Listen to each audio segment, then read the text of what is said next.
competition. So we'll talk more about the teams playing in a second, but let's just mention some of the big names. And actually, before we do that, let's just take a look at the regulation. So the basic regulation, it's a 7-round Swiss system tournament. Players are not allowed to offer a draw before move 30, and norms are possible. What about the schedule, David?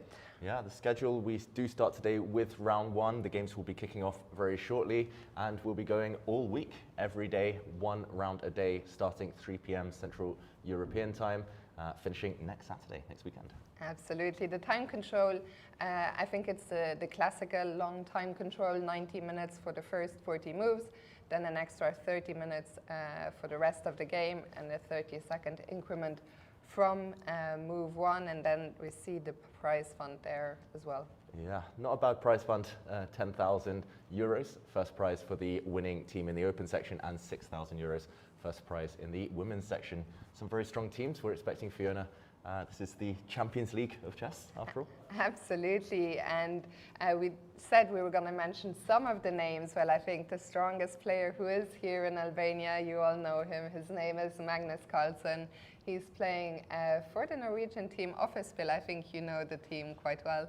I know them very well. I think everyone at home knows Magnus Carlsen. There are several strong Norwegian players playing for them. Also Eric Hansen from Canada, and some young Indian prodigies, including Raunak Sadwani. But there are some even stronger teams, on paper at least. And we see that some of the pairings for round 1, Fiona. Absolutely. Super Chess from Romania, they are the top seeds, and they have none other than the legendary Vishy Anand on board 1. Vishy isn't actually playing today. Also, the second board player is taking a rest. That's Richard Report. So today we'll see Bogdan Deak, Jordan Van Foreest, Vladimir Fedoseev, Kirill Shevchenko, Liviu Disipianu, and finally Konstantin Lupulescu in action for the top seeds. Yeah, we also we see Offerspiel there, but let's take a look at the women's pairings.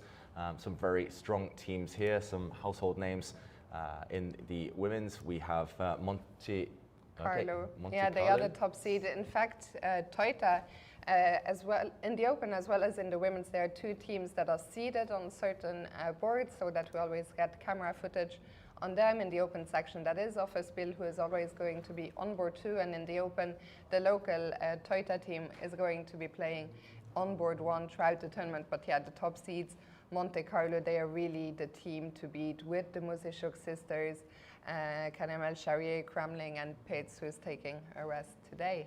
Yeah, and we can see the players here in the playing hall. It's actually a really nice venue here, Fiona, and getting ready to start their round 1 games, just signing some score sheets and making those last-minute preparations. It's always round 1, slightly chaotic, but yes. the players clearly excited to get going. We see the ECU president there in the background, Zura Asmar-Parashvili. This tournament wouldn't be possible, of course. It is organized by the ECU and the Albanian Chess Federation. And you guys, well, you see us, you see the playing hall, but the surroundings, absolutely fantastic. We even went for a little swim this morning. We did. The water was beautiful here in Albania, despite the fact it's now October. It's really warm outside. I saw some of the players, rather than preparing in their rooms where they should really have been, they were out, chilling on the sunbeds. And yeah, these, I mean, I love these tournaments just because it accommodates everyone, the world's elite, and for those who prefer a bit of chess tourism, it's the perfect venue. Absolutely. So many players come here with their families. It's a great tournament. It's a very big tournament this year as well. We have 84 teams in the open section. So that is 6 boards and 2 reserves. I'm not going to do the math on how much 8 times 84 is. Fiona, quick. And we have 26 teams in the women, which is played on 4 boards with 1 reserve. So a lot of teams, a lot of players. All of them are playing here where we are broadcasting from, in the beautiful Grand Blue Fafa Hotel. Yeah, the players are literally a few meters away from us right now. And yeah, I can't wait for them to get going. What are your predictions, Fiona? You've played these tournaments yourself before? Yeah, I have. Not in a long time. I think in general in the first round there is very few upsets. When there is individual tournaments on 1 board in 1 game alone, anything can happen. It's much more likely that accidents happen. But when it's 4 boards or 6 boards in the open, it's much less likely. we see quite big rating gaps in the first round, but that's going to change very quickly with so many strong teams here. Yeah, often the top players, they end up playing each other round 2, 3, 4 onwards. We will get into the game-by-game pairings. We'll try and keep you updated with all of the top players, some of the local players, a bit of everything. We'll be jumping around, getting to know some of the teams involved. And yeah, we just see there the players, for the most part, seem to be ready to start. It is now 1 minute past the hour, but you know how it is on day one. There's always a bit of delay. Everyone just finding their footing, not their footage. That's me. You're finding the footage. You're finding the footage at home, everyone. But yeah, often there are speeches involved as well. The ECU, the European Chess Union, they'll have some dignitaries just opening the event, the ceremonial first move often. And very shortly, within the next few minutes, we will see some chess action. Absolutely. We see, actually, we see the top seed from the open section right there on the right-hand side. That's actually board 5, so that's Nisipeanu. We see Shevchenko there. We saw Jordan Van Foray. So the top seeds, Super Chess today, are playing against the B team, is that correct, of Rishon LeZion from Israel.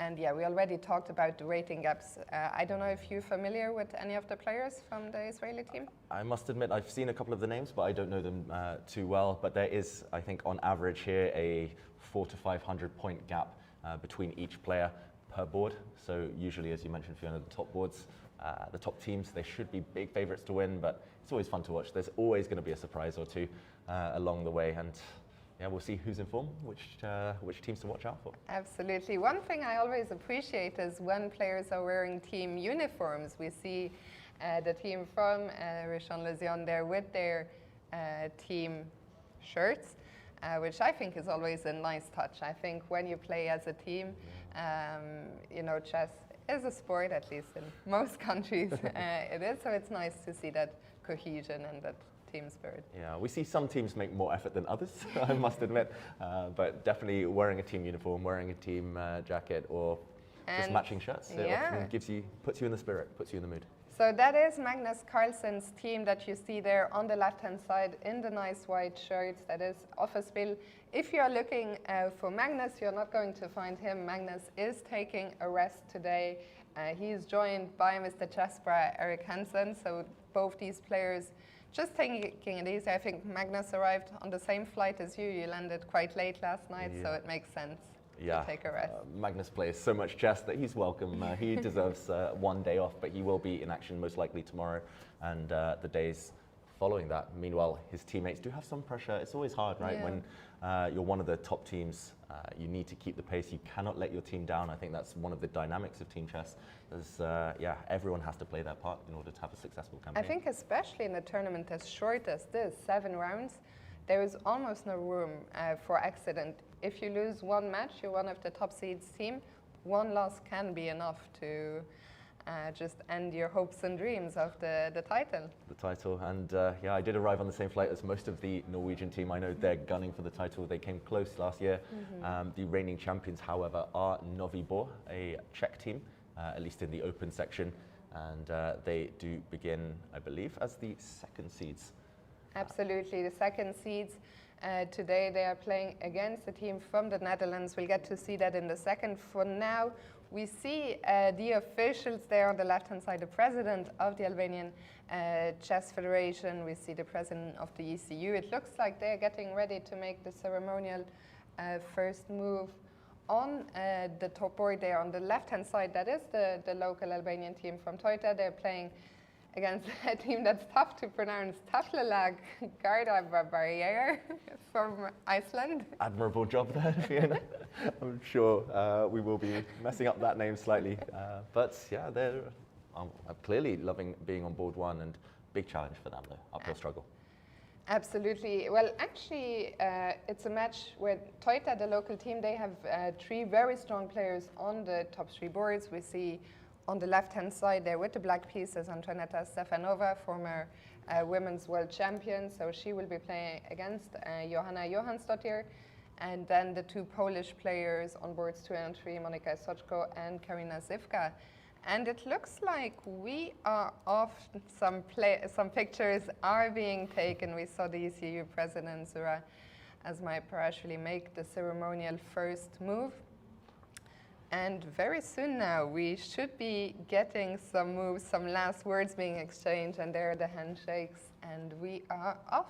There we go, the handshakes, and we're off. And I think, Fiona, we will be starting with covering some of the games from the open section, but board one in the women, they certainly have started the games. Often the opening phase of each day will be fast. We'll maybe do a bit of a recap.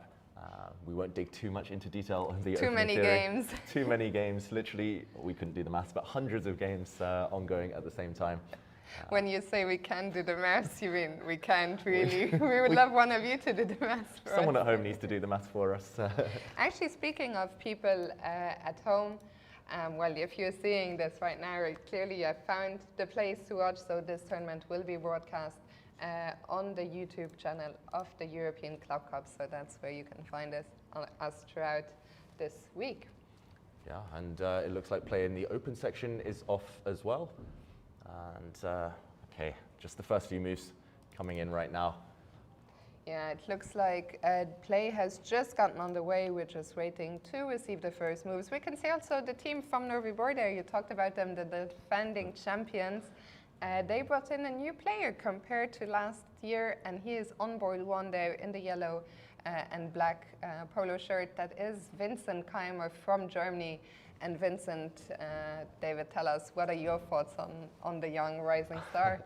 Oh, great player. Of course, he nearly knocked out Magnus Carlsen from the World Cup, but that was just the latest in his exploits. He's still in his teens, I believe, and clearly he's doing all the right things, finally fully committed to chess. He turned professional, I believe, just before he turned 18, and yeah, he's one to watch. He's actually come in as a replacement for some of Novi Bor's top boards. They have been unfortunate in the fact that the Asian Games were taking place at the same time, so their traditional team leaders, Hari Krishna and Vidit, are unable to play due to this clash, and Vincent coming in, not a bad replacement, I've got to say. For sure. So Vincent Keimer, I think playing board one is always a big task, and Vincent, even though he's so young, I think he's only 18 still, there is that pressure. When you're the team leader, you sort of have to carry the team. I think, you know, everyone looks up to you, you're on board one. Do you feel that gives extra pressure? Yeah, actually the last time, or one of the last times I played in the European Club Cup was on a team with you, Fiona. I was board one. I felt a lot of pressure. You definitely have to lead the team. If board one loses, somehow morale drops.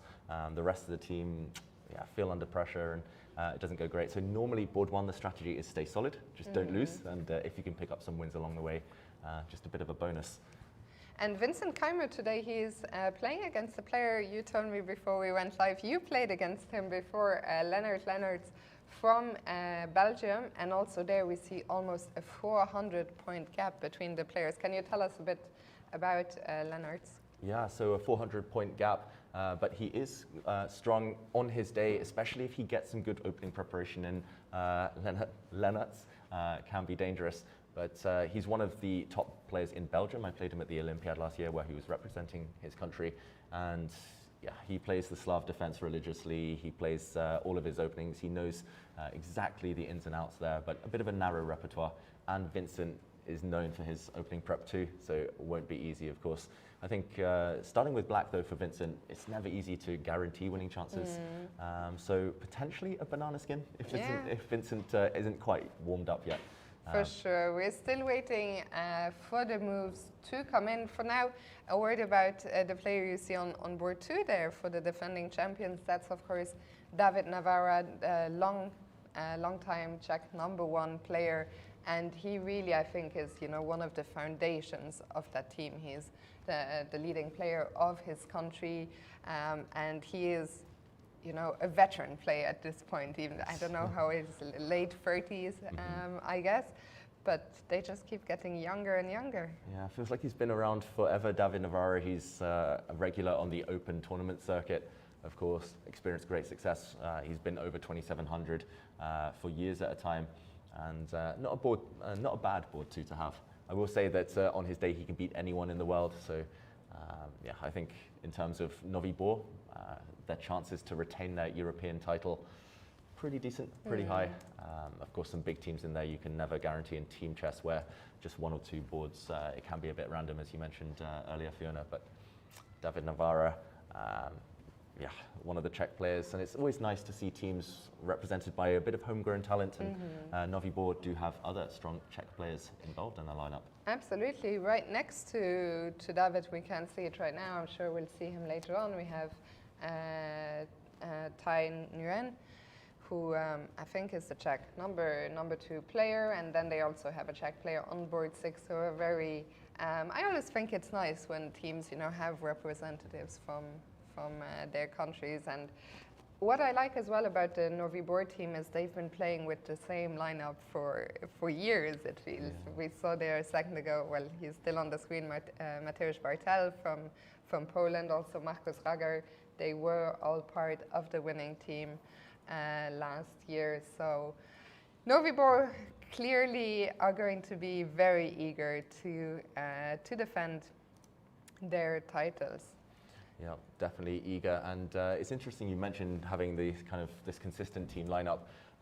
From my experience at these team tournaments, walking around the restaurant, you see some teams, they all sit together, they have this great rapport, this great team spirit. Other teams, they don't really hang out together. They tend to be individuals and coming together. Yeah, it depends what the recipe for success. We actually have 2 of the teams we talked about in our hotel. We have the Novi Board team, and we have Magnus's Offerspiel. And I think they are 2 teams where team spirit is very important to them. We always see them eating together, hanging out. I think Novi Board even yesterday went to the beach as a team, a little beach trip. Team bonding. Yeah. And it looks like we do have moves. So shall we start well, maybe we have Offerspiel on camera. Do you want to start there? Yeah, let's start with Offerspiel. We mentioned them, the Norwegian team, a very young lineup here. And in the absence of Magnus Carlsen, it's actually Raunak Sadwani who sits on board 1, who represents them. He is the team leader for the day, at least. And we do see Raunak with the black pieces against a bit of an underdog, Giselle Lopez here.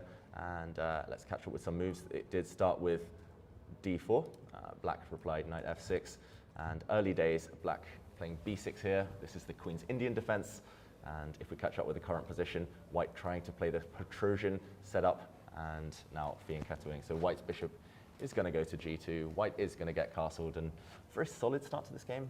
Raunak is known as a bit of a speed demon, and he's famous for his online exploits, and good solid start. I like the way white is approaching this one. Do you feel Raunak has some extra pressure? It's his debut, I believe, for Offerspiel. He's on board 1. He's playing with the black pieces. What do you think his approach will be to the game? I would have thought he'd want to get on the front foot quite early. It's extra pressure knowing that Magnus Carlsen is back, watching the games, ready to come in. Magnus is a bit of a harsh critic when it comes to his teammates, from my experience. But yeah, Raunak, I've actually been present at training camps where Offerspiel have brought together some of their young players, including Raunak, Pragnananda, Aryan Tari, and others who we see in the team. And yeah, Raunak, he really does shine. He's so quick, so good at calculation. And yeah, this could be a big breakthrough for him. But G3, still early days here.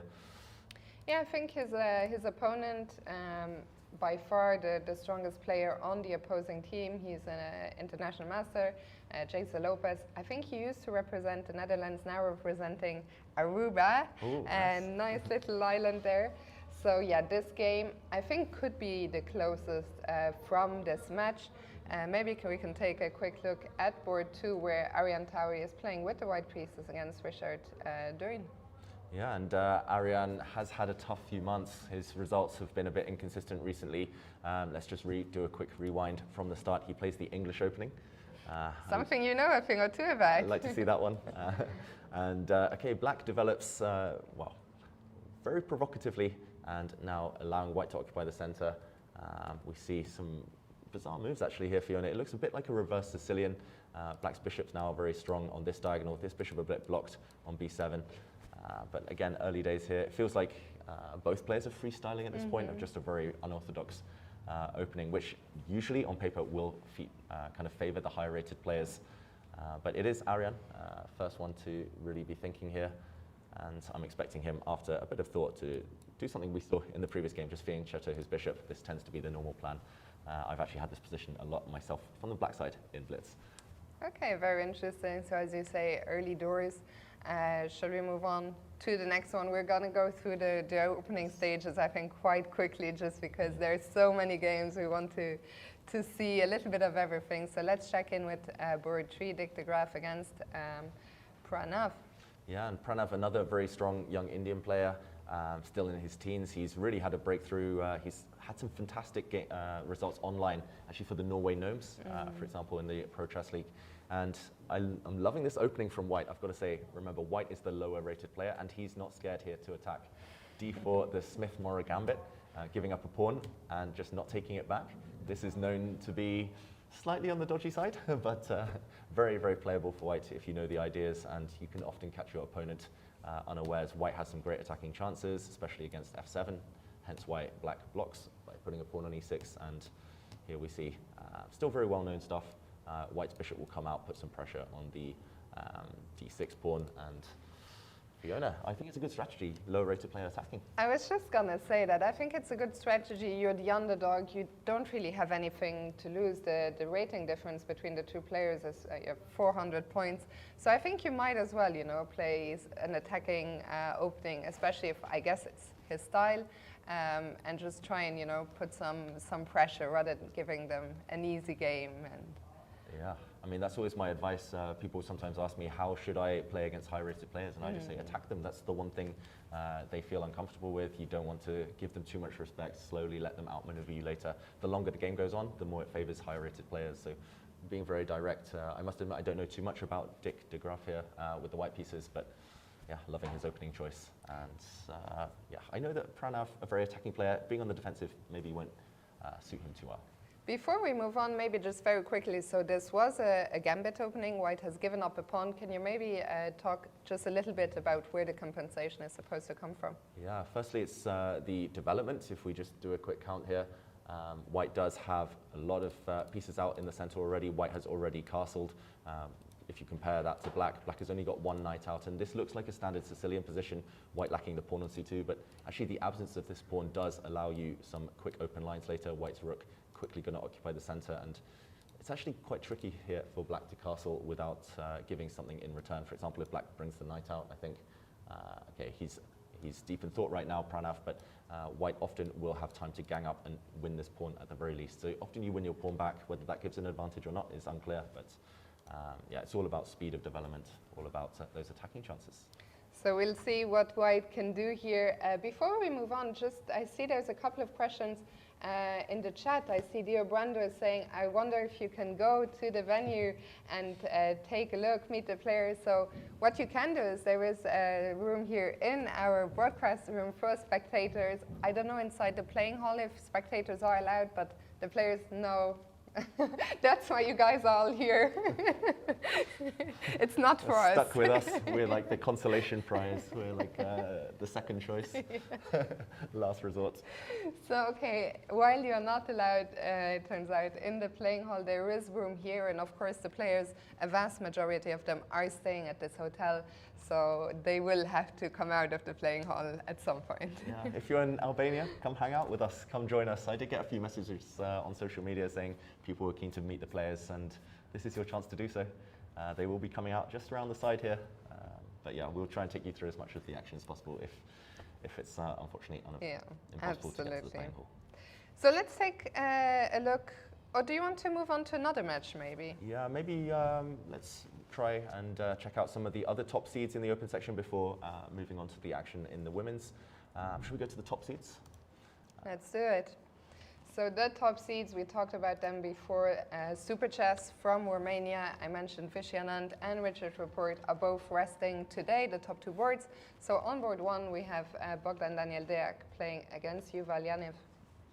Yeah, and we talked about surprise factor in the openings already, and here it's the higher rated player who launched a surprise. This is the current position. It looks quite standard, but I'm just going to go back quickly to move one. It was a Sicilian defense, and here, Bogdan Daniel Deac played pawn to h3. So I don't know if I've ever seen that move, at least, at the level that Bogdan usually plays as this top elite event. I don't think I've seen this before. yeah, I've only actually seen it during one tournament, but I saw it happen 3 times in the same tournament. And on the black side in every single game was the Turkish player, Mustafa Yilmaz. Please, can I ask you, is that a double here?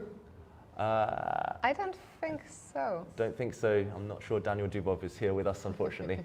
But we have other top players. We have many strong players involved. And yeah, the idea behind H3 is it's just a bit of a waiting move depending on how black sets up. White has a lot of flexibility. It's basically an English opening, just with colors reversed and with an extra tempo. And yeah, I was just mentioning Mustafa Yilmaz as black. He always plays the Sicilian Najdorf, and once in the Grand Swiss 2021, I think Alexenko played H3 against him and managed to win.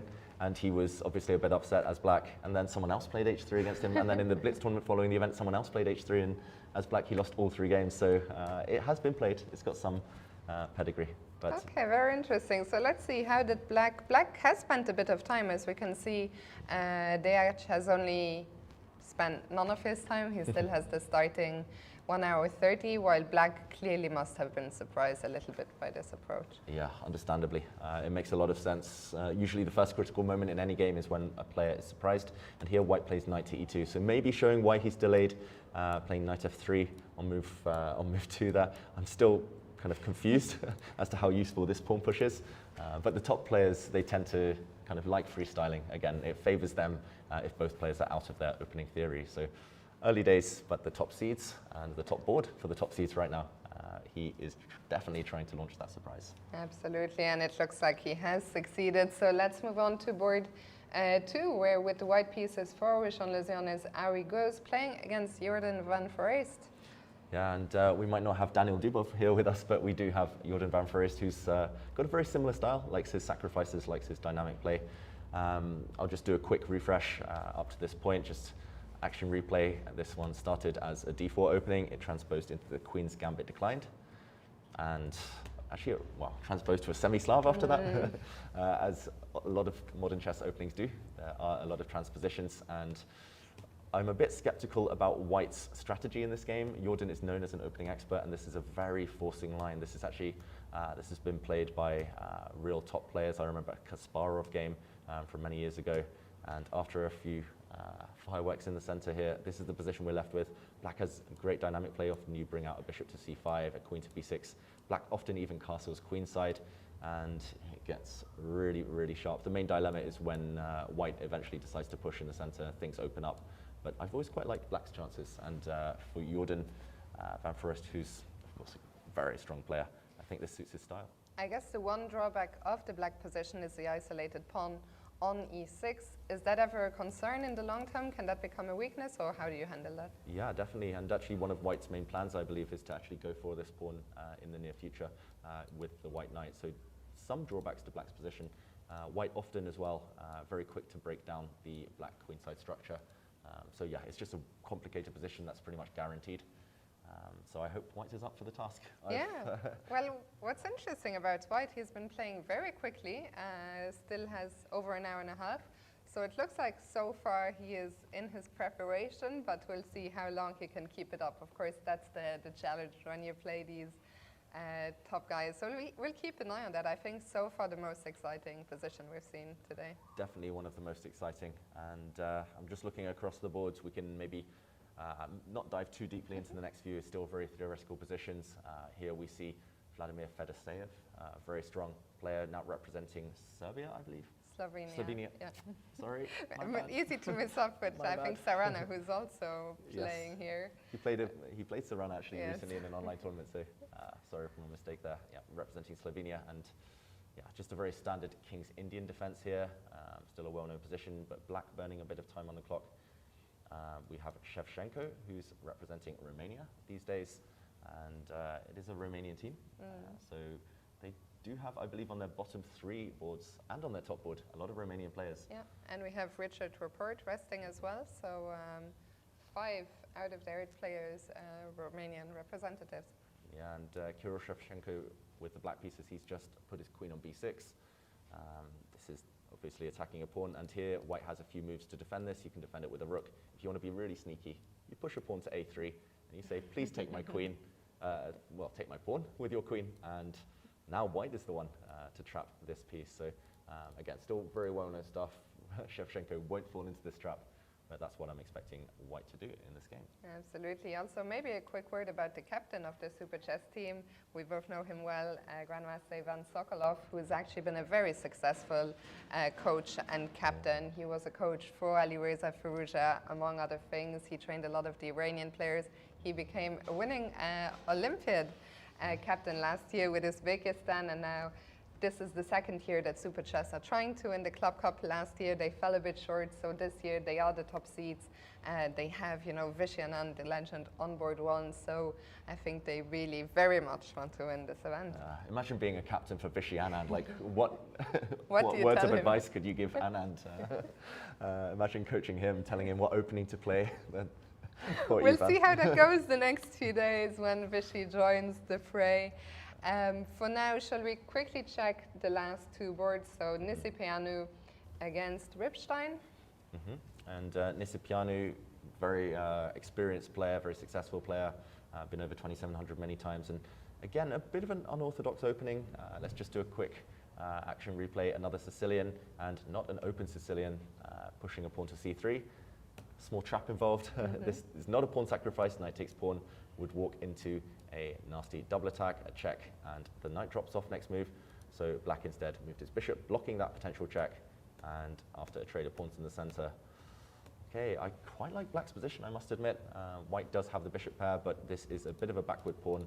Black's got quick development. I'm expecting just getting that bishop developed, and castling looks like a healthy position for the lower rated player. You are a bit of an Alapin expert.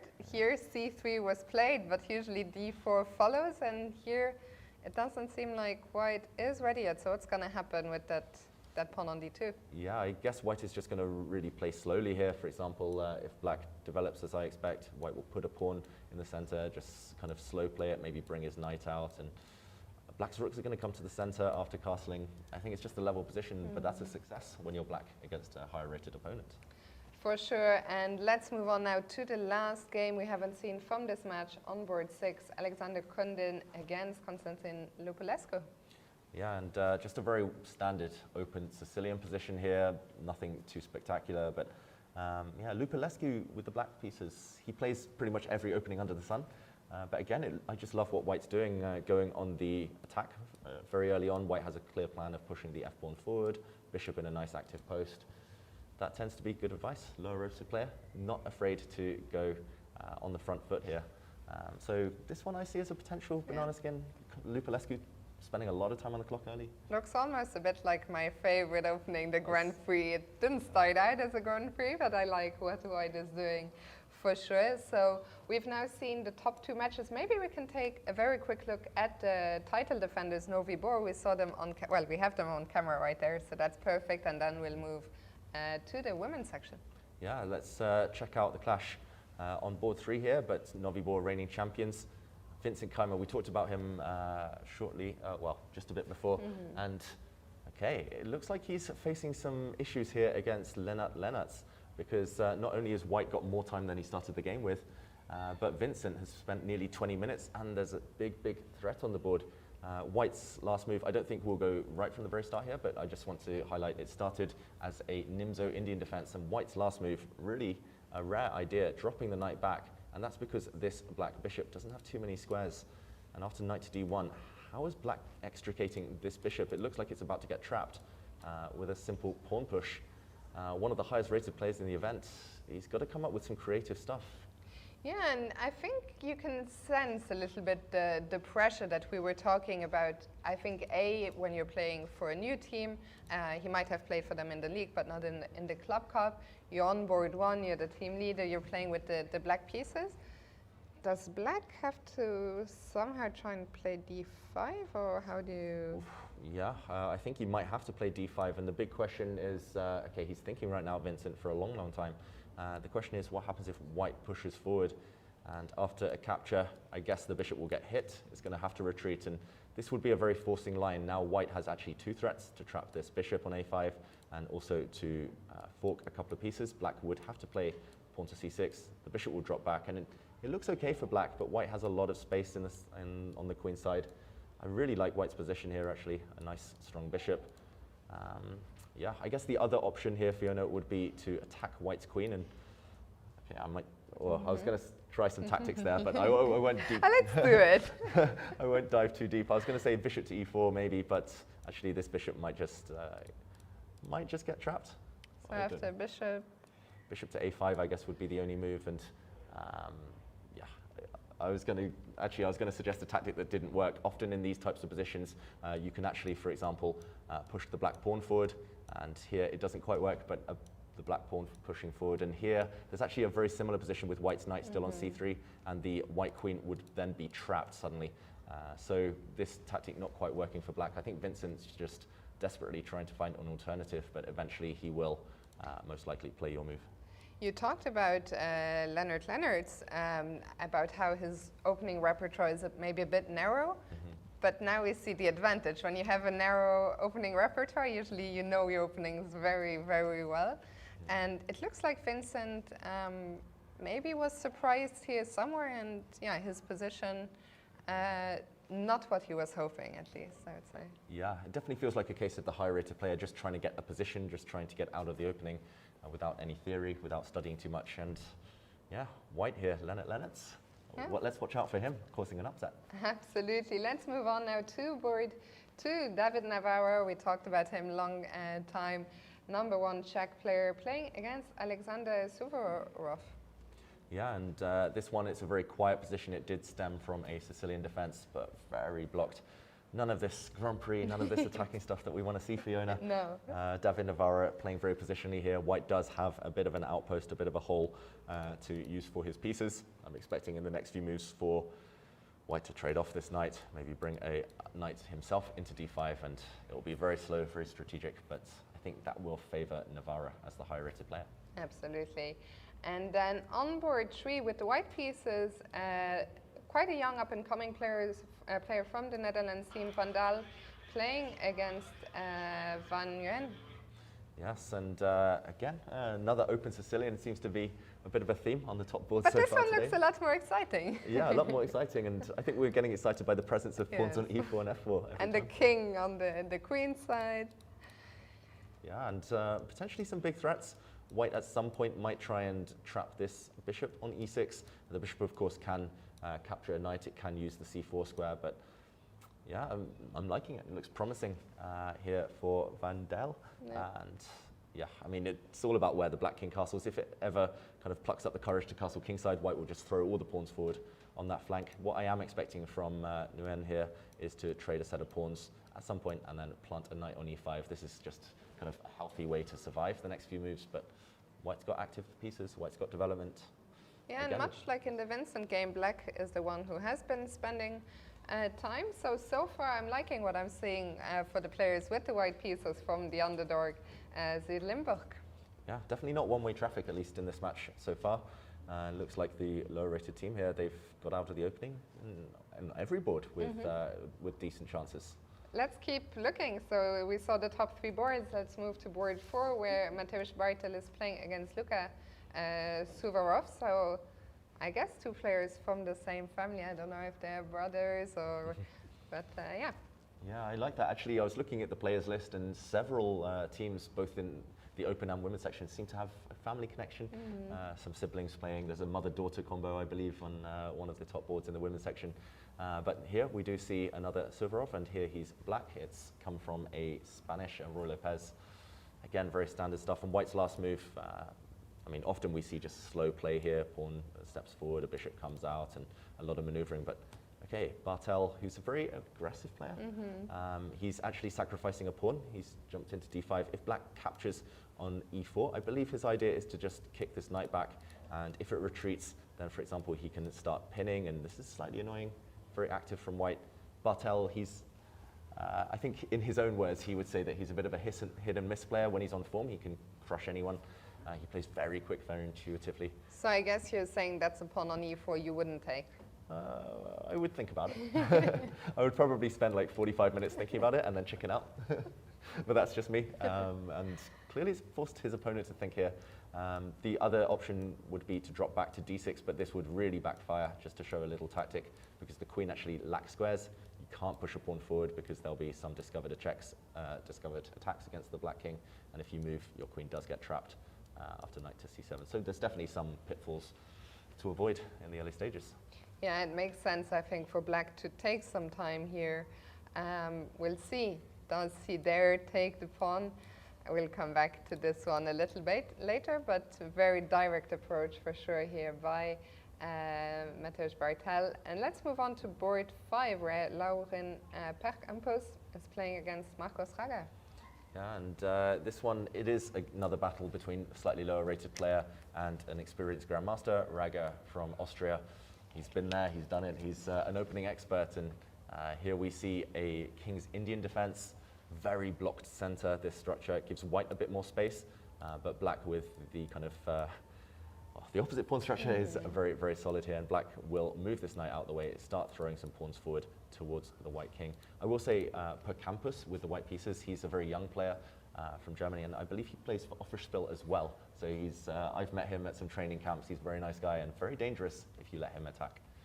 Okay, so we'll see what he can do with this. The time here is quite even, so I think so far, you know, we're of course only 40 minutes in to the first round, but I like the way that the Limburg players have approached the match. And let's just see the last board where Stepan Zilka from the Czech Republic, I have to say, he's rated almost 2,600, a player I'm not too familiar with.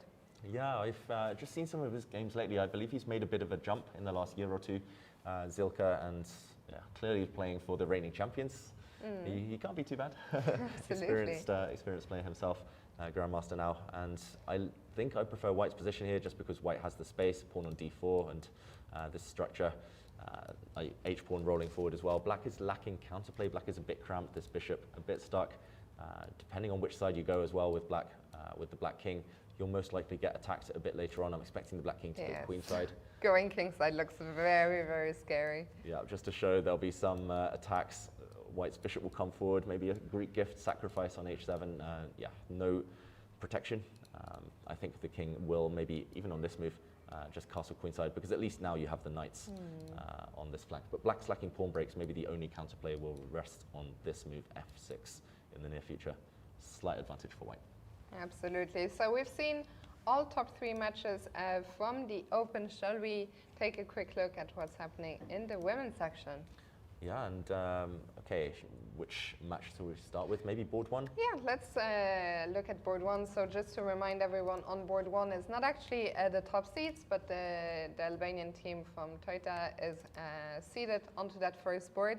And they have none other than former women's world champion Antoaneta Stefanova on board 1. So let's see what is happening there. Yeah, so the local favourites, the home team from Albania, and yeah, not a bad board 1 to have, a women's world champion. Let's maybe go back from the start here, because we do see a bit of an imbalanced position already. It started as a Caro-Kann defence. David, you know a thing or two about the Caro-Kann. So do you, Fiona. I used to. You do? Well, didn't you do a chessable course on this? Ginger GM Ginger DVD. ball course, yeah. Fiona, an expert in this opening. I'll quiz you on what to do as black in a moment. Or maybe we can learn from Please Stefanova. I'll save that for later. So here, black has several options. White is playing the 2 knights variation against the Caro-Kann, probably named because 2 knights are out in the center, and black goes for a very solid position here, the most solid choice, going for a pin and trading off bishop for knight, and normally not liked by the top players in the world, giving up the bishop pair, but here the justification is that black has this rock solid structure, and as long as it remains blocked, knights do a good job of fighting. So black brought a piece out, another bishop out, and white is going for it on the king side. I think just hoping here that black, again, will castle into the attack, whereupon white will throw all the pawns forward. White will throw the g-pawn, h-pawn forward and hope to whip up something, but black hasn't committed yet, and I'm expecting maybe a similar idea for black on the queen side, pawns coming forward. I will say Stefanova, she's great in these dynamic positions where it's there's a little bit of spice. She can whip up some tactics here and there, but right now, yeah, it looks like fire with fire. Let me ask you about the black king. What do you think the fate of the black king will be? because I have commitment issues, I would keep it in the center as long as possible. But I think when the moment is right, either when black has a big attack on the queen side, then maybe Stefanova will feel comfortable to castle king side if she's ahead in the race.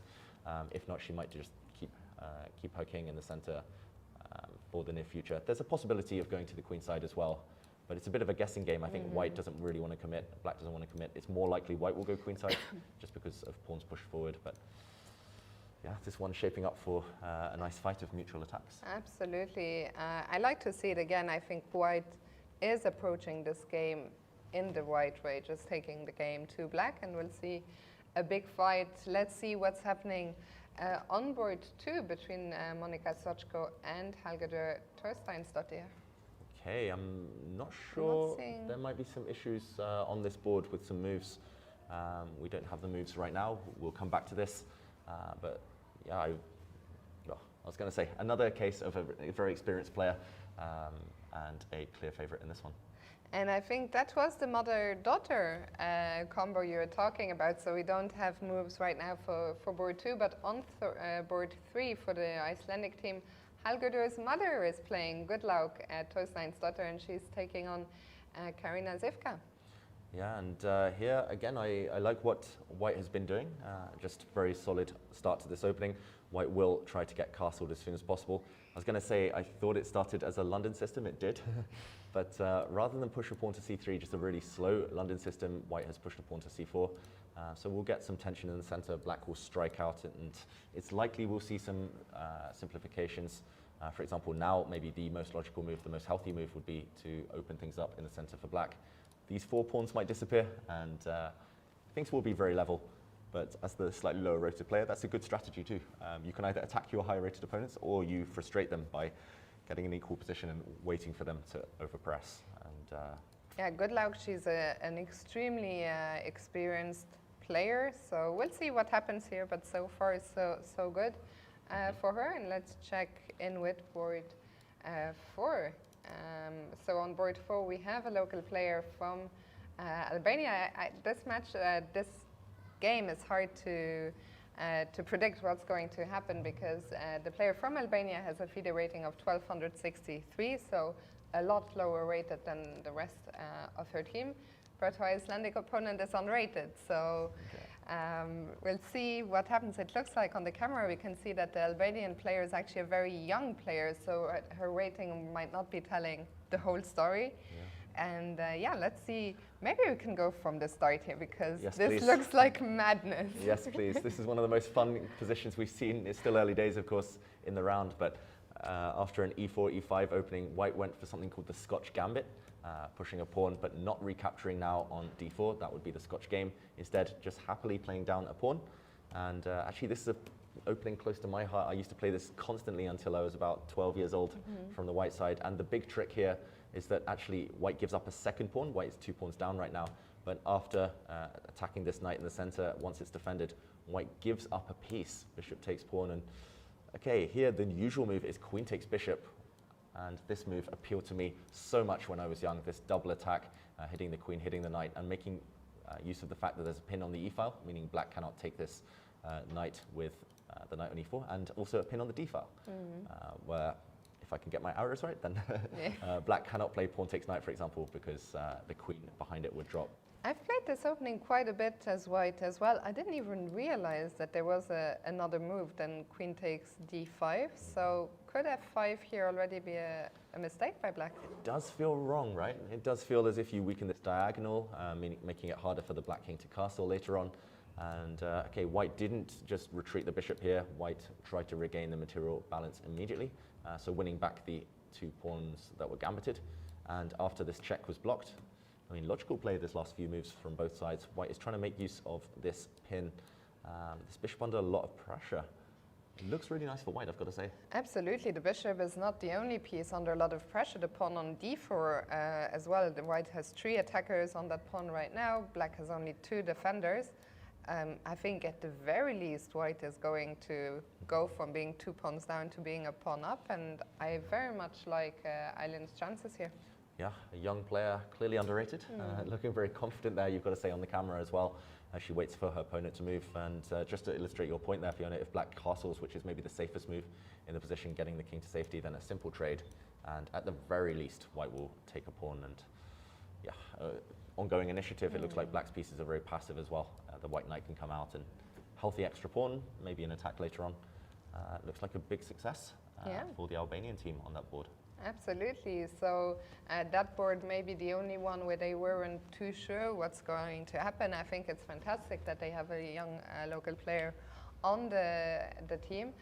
So looking good for her, looking good for the team so far. We'll come back to this later on. For now, let's see the top seeds from the women's section. Monte Carlo, who today are playing against a certain Offerspiel team. Yeah, Offerspiel, Magnus Carlsen's team in the open section. They have sent a women's team here as well to compete. And on board one, we do have Olga Dolgova, who's a very strong player who now lives in Norway, actually. I believe originally from Ukraine. And she's playing against Maria Mosichuk. This started as the Trompovsky attack.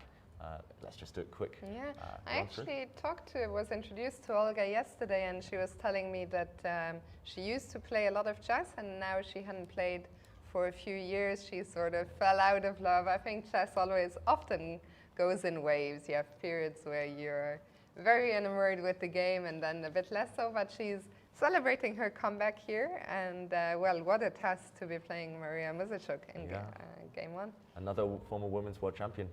But we're in love with chess, Fiona. That's the important thing.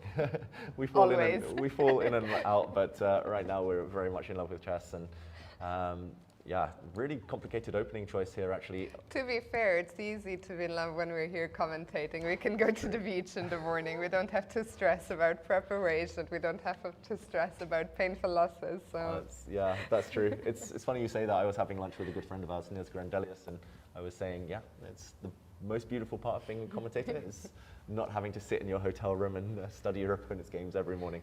Couldn't agree more. And so the pawn on b2 under attack. White defends that pawn with the queen, and still well-known stuff here. Black develops.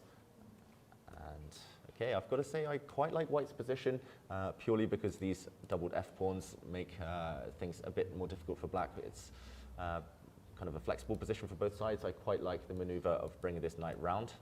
This direction, trying to go, a lot of arrows here, sorry, a bit of a zigzag over to h5 to attack Black's king, which can be a bit vulnerable on the king side here. It definitely feels like Maria Mosichuk is trying to kind of get her slightly rustier opponent, thinking early days, but yeah, White's doing pretty well. Still really relatively well-known position here, but spending a lot of time on the clock. Yeah, I have to say I like what White has done, and let's move on to the next one. We were talking about families playing on the same team. I think the Mosichuk sisters may be some of the best known two family members to play. So on board two we have Anna Mosichuk, and she's playing against Victoria Nie. Yeah, and this one started as a Sicilian defense. Let's just do a quick action replay. Another open Sicilian, and Black going for the Khan variation, which transposes kind of into a Taimanov. So lots of different Sicilians, but they do share a lot in common here. And Black has built a nice pawn center, really nice structure, but White clearly ahead in development. That is the trigger for White pushing forward. We love it, Fiona. My favorite move. Your favorite move. And yeah, really trying to go for this Black king. So Anna Mosichuk clearly in an aggressive mood. Another very strong world-class player, of course, and getting ready to fianchetto her bishop on this long diagonal. I must say I like White's chances at this early stage. It feels like Black maybe just one or two moves away from getting the king to safety, but that could be fatal long term. Yeah, I'm with you. I think this already looks relatively scary for Black. So let's leave that one for now and move on to board three, where two young players, Ellen Nielsen with the white pieces, is taking on Sarah Khadem. Yeah, and this position, we're now at move 20, but it's still well known. It's still a theoretical position. I've actually studied this one myself, which is a bit embarrassing. I'm such a nerd. And this one, it was actually another e4, e5 opening. I'll go through this very, very quickly, just because a lot of the viewers at home might play this opening themselves. It started as an Italian game, and White goes for the most direct choice here. A lot of the top players in the world just push this pawn one square, when things become quieter, slower, but White opens the center, and now attacks the knight. counterattack against white's bishop, and we see the center, this structure now get locked. So white has a bit more space, but black has this beautiful active knight in the center, and still very well-known territory. I think there have been various books on this. Wesley So once did a chessable course on this, and okay, I won't go into the ins and outs. There's a little tactic here. This is the only thing I really wanted to show. This bishop now being undefended on d3, so black is able to get the knight out the way. Discovered attack. It's essentially trading off pieces. Black has the bishop pair, but a few moves later we see another discovered attack. Lots of little tricky tactics here, and the final position I would say is roughly balanced, but the reason white can be slightly optimistic is you do have a bit more space, and often you can kind of switch attentions, especially if you can force black to take this bishop. Let's say if I make a move, if black ever does take this bishop, then white will be able to whip up some initiative on the king side. So slight advantage for white, if I believe, and that will favor the lower rated player, Ellen Nielsen, Danish international. Yeah, I was just going to say, don't be fooled by Ellen's rating. It might only be 2161, but I think Ellen has been working very hard on her chess. She's been higher rated than that. Some might know her as a streamer as well, and yeah, very ambitious young player, and I very much like what she's doing here. Yeah, showing great opening preparation. She's ahead on time against her high-rated opponent. Yeah, Sarah as black here, she's had a had a journey over the last couple of years. She now kind of lives in Spain. Yeah, so I know at the World Cup I had a chat with her. She felt a bit rusty there, so just making a comeback now, playing a bit more after becoming a mother. So yeah, let's keep an eye on this one for later. And on board 4, we have an absolute legend of the game. It's impossible not to love her with the white pieces, Pia Kramling, playing against Lara Janzeli from Slovenia. Yeah, and we talked about love of chess going up and down. I think Pia's had that lifelong love affair with chess. She's such a legend, winning Olympic gold when she was later in her career. And okay, with white, this is kind of the epitome of Pia Kramling's chess style. She loves kind of grinding away those small strategic advantages. This started as an exchange Slav, which normally elicits a groan from experienced chess players. White taking the pawn here, so a very symmetrical pawn structure, and maybe just knowing that her opponent Lara is quite an attacker. She's just trying to take the sting out of everything. And if we catch up with the live position, I think the main difference here between the two sides is that black has this odd-looking rook on a7. It's of course doing a job defending this pawn next to it, but very, very misplaced, this piece. If black now had the time to somehow drop the rook back and across to challenge for this open c-file, then black would be doing fine. It will be a level position, but right now it's just a bit clumsy. You would love to push this pawn forward as well, but this will only create holes. White can start chipping away at this pawn structure. I think it's just a small advantage for white. Very, very stable here as well, mostly due to the occupation of the open c-file.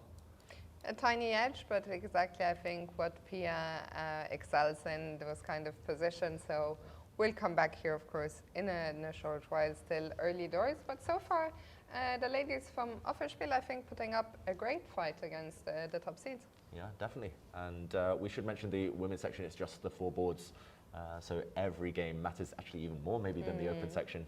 You cannot afford a defeat there. It's 4 boards is, I would argue, much more difficult than 6. Absolutely, a lot more variance gets introduced. So for now, let's move on to the third match in the women's section, where actually Super Chess are the second seed in the women's section. They're the top seeds in the open. And on board 1, they have Nino Batsiashvili from Georgia. She's playing against another top player, Sophie Mier from France. Yeah, and both players. A lot has come off the board here. Yeah, both players are playing some super chess right now. And this one, what should we do? Should we start from the opening? From the beginning? So quickly. Very quickly. I'll race through. It started as another English opening, basically a reversed Sicilian here. And black did drop the bishop back. This is, again, well-known stuff. White's queen coming out. Huge threat against the g7 pawn. Black blocks. Trade of pieces. And I just want to see where we kind of saw the queen exchange and where this pawn structure was damaged. Okay, after a trade, still very normal stuff. Yeah. Very quick from both players. And here, white's knight wants to make a journey into a nice, beautiful central square. So black chops off that piece. And maybe, Okay, interesting decision, allowing pawn to f4, attacking this knight. The knight has to move, of course, and now the tension between the queens means that black has this really ugly pawn structure. But white doesn't have any knights, so it's hard to take advantage of this. What do you think, Fiona? First instincts? My first instinct is I'd rather be white. I feel like the pawn structure is quite important here. I feel the bishops thrive in open position. I feel the light squared bishop has a nice diagonal. It's not, if that bishop was completely blocked, maybe, in general I like knights. So no, here I would take white. I wonder, also one of the problems I see for black is that the knight doesn't have an obvious outpost. Yeah, this could be a real problem actually, and white has ways to open up the position, maybe rook to c1 and pawn to c5, and opening the position will suit the white pieces. Also, this rook can come in and start probing some weak pawns. I would definitely say advantage for white. I'm not sure how much, but yeah, this clashed though. I mean, for round one of any tournament, these are two extremely strong players, two experienced players as well. This could be a kind of final round clash, let alone a round one clash. I think things have gone a little bit wrong for Sophie here. I'm not sure where, but also her time usage is always, in general, a good indicator for when has something not go quite as planned. We see Sophie is down to 1 hour and 6 minutes. I don't think she'll be too happy here. Of course, things are far from hopeless, but I think white just has a very comfortable position. Yeah, and Sophie as black, Sophie Mie, she's an attacker. She wants to be on the front foot.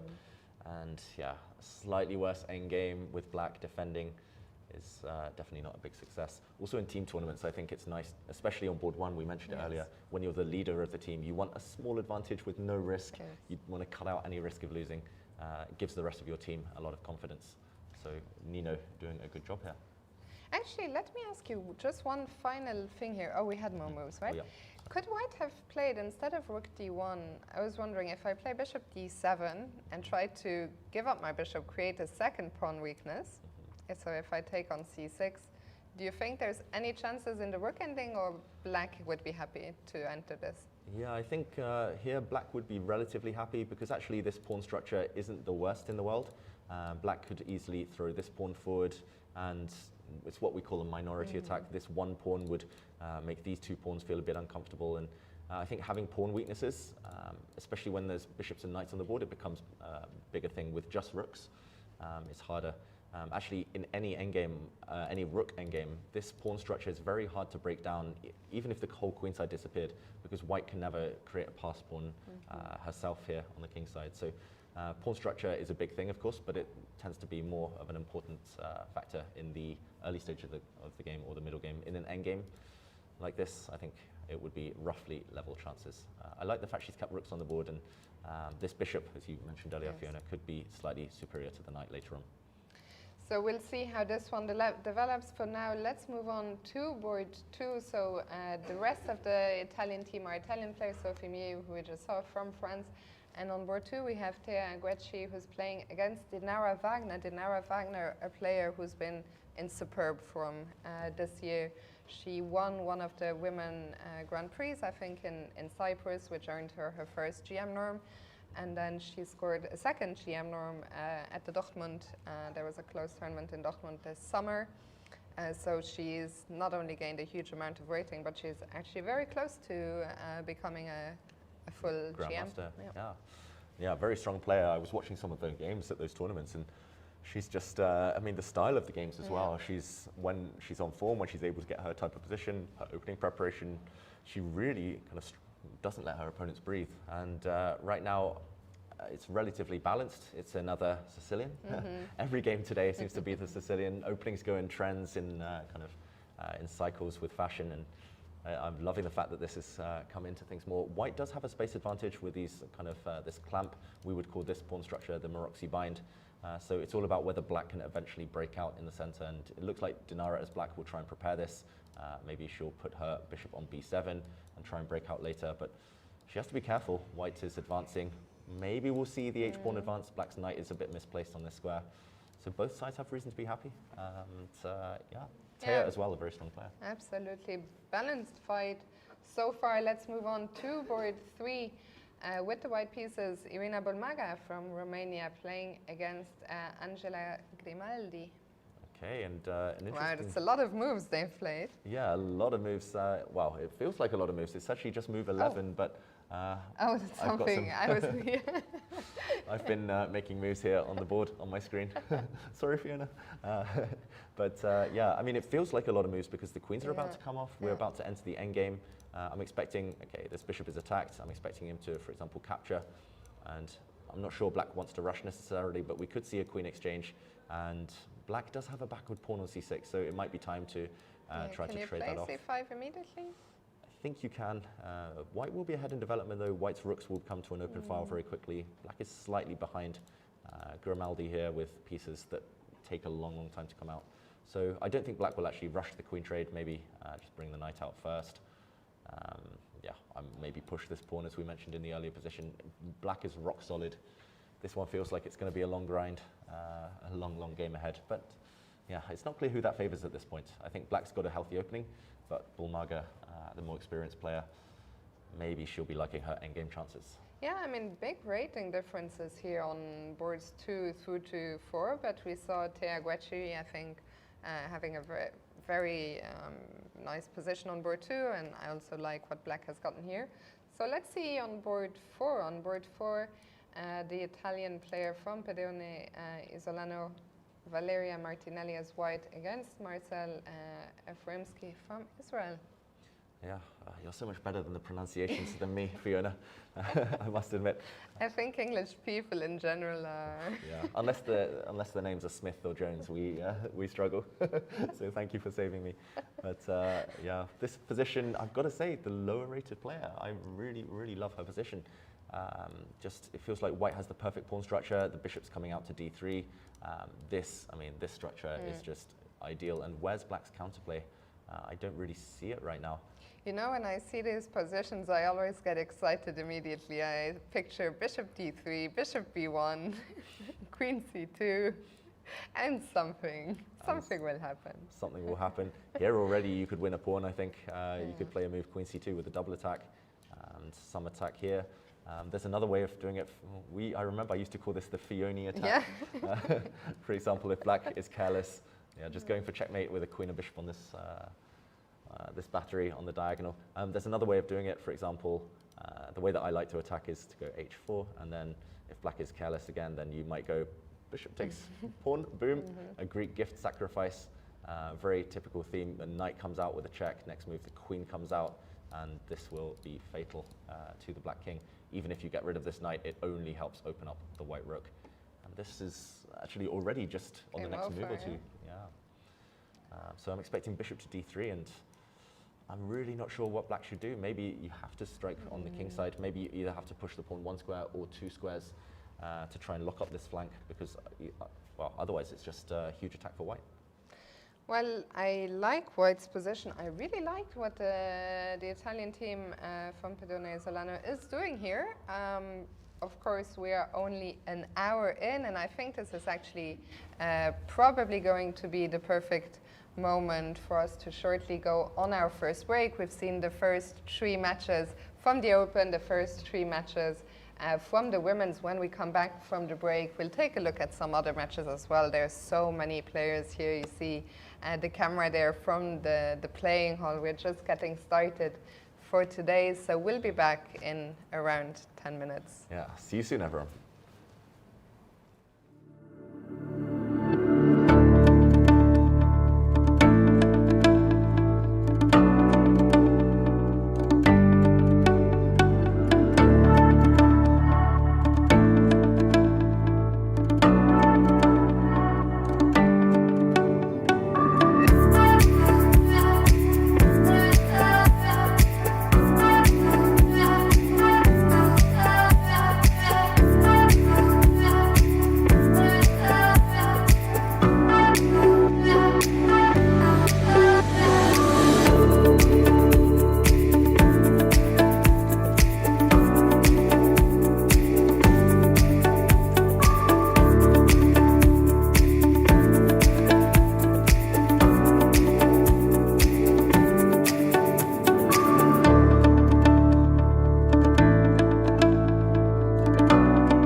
ponieważ no, przez bardzo, bardzo długi czas nie grałem w Krakowie, a już nigdy w życiu tak silnego wydarzenia szachowego. Dużo dla mnie znaczy, że w ogóle się te igrzyska... Hello and welcome back to round one of the 2023 European Club Cup. My name is still Fiona Steil-Antoni, with me Grandmaster David Howell. And David, we are now an hour 20 into the first round. We've already seen all the top 3 matches, so I think in the next hour maybe we can do a bit of jumping around. Yeah, we'll start checking out some games. We'll try and update you with any drama that's happening, and we'll check out how some of our friends are doing. Absolutely. But all 3 friends, all 3 of them. 3? I only have 1. But yes, we have officially pretty much ended the opening phase of every game now. Most players are after their preparation. We have some complicated middle games ahead.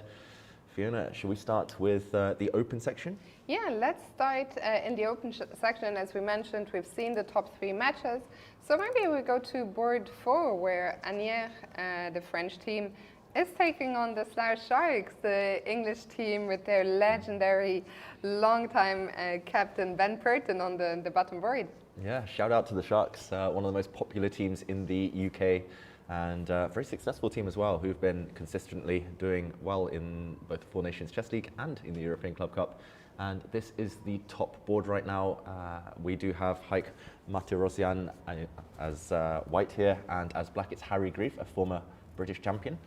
And it's a complicated middle game. This did stem from the Queen's Gambit, and here we see black has an isolated pawn. Black has a bit of an odd-looking king on F8. I was just gonna say, I mean, Harry has been very aggressive here with the black pieces. Yeah, but is aggression good right now? That's the big question. Black has also weakened himself somewhat long-term with a pawn push to G5. On the bright side, black has this beautiful active knight on E4 and some potential tricks against the white queen on this diagonal as well.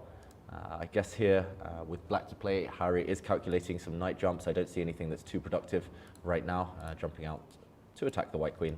I'm not sure what else can be considered. There's always kind of pawn pushes to look at, but oof, it's not my type of position, Fiona. It just looks so loose for black.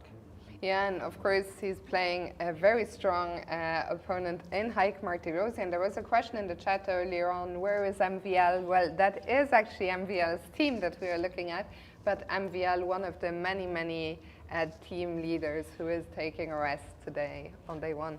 Yeah, that tends to be the strategy, especially on the top teams. The highest rated, most experienced players tend to rest on day 1, sometimes even day 2, to give the younger players or the maybe less experienced players a chance to warm up, to get in the zone.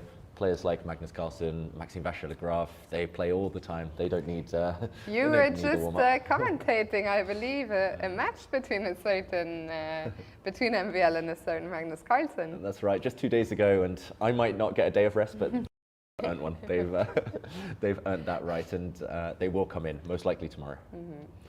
Okay, so this one we are liking it for Martirosian. Let's take a look at board 2 with the white pieces.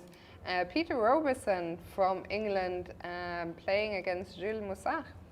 Yeah, wow, what a crazy position we have here.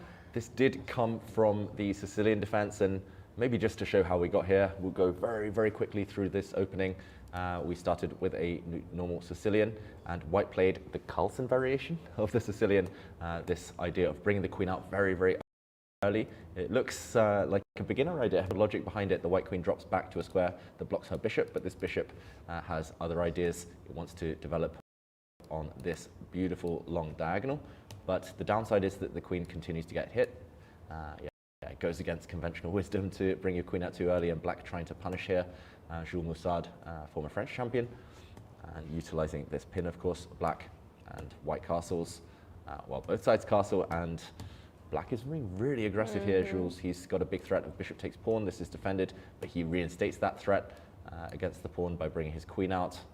And I mean, it almost looks like the black king is about to get checkmated on this diagonal. If white could ever land a knight check, just not possible right now. White's king shuffles to safety, and weird play here, Fiona. Maybe the deep opening preparation. Jules is almost an hour up on the clock as black against his English opponent. Yeah, very unpleasant for white to run into such prep. Peter here played queen b4, stepping out of the pin while keeping an eye on the pawn, but Okay, the pawn on f4 can be captured now. Do you think Peter will take on d6 probably, or? Yeah, most likely he wants this pawn rather than the b7 pawn, because white's queen on b7 is going to get kicked by some rooks. But then again, queen to b4 is a bit of a strange one. It attacks some pawns, but it still doesn't threaten to take the black knight due to a pin on the 4th rank. You've kind of walked from one pin into another. But yeah, I am expecting Jules to eventually break the tension. There's maybe it's slightly tempting to jump in with the knight, going for a knight fork here. That's the only other candidate move I see. But knight takes pawn looks. Ooh, I see the bar jumped. We're in that tricky spot where we see the bar, but we don't see any moves. So what could be wrong, you think? The counter pin? Yeah, I have a feeling it's this one. We've talked about all the pins that white's been facing, but actually suddenly it's the black knight, the black queen that walk into the firing line, and you never really want to play a move like pawn to g5. You might have to here to defend your knight, because now the black king will come under fire long term in kind of various different angles. So maybe it's the case of the most obvious move, the most desirable move, not quite working out here for black, in which case actually Peter's last move was an inspired decision. Probably it's not the top engine move, because Musard slowed down for the first time in this game, but it's got him thinking.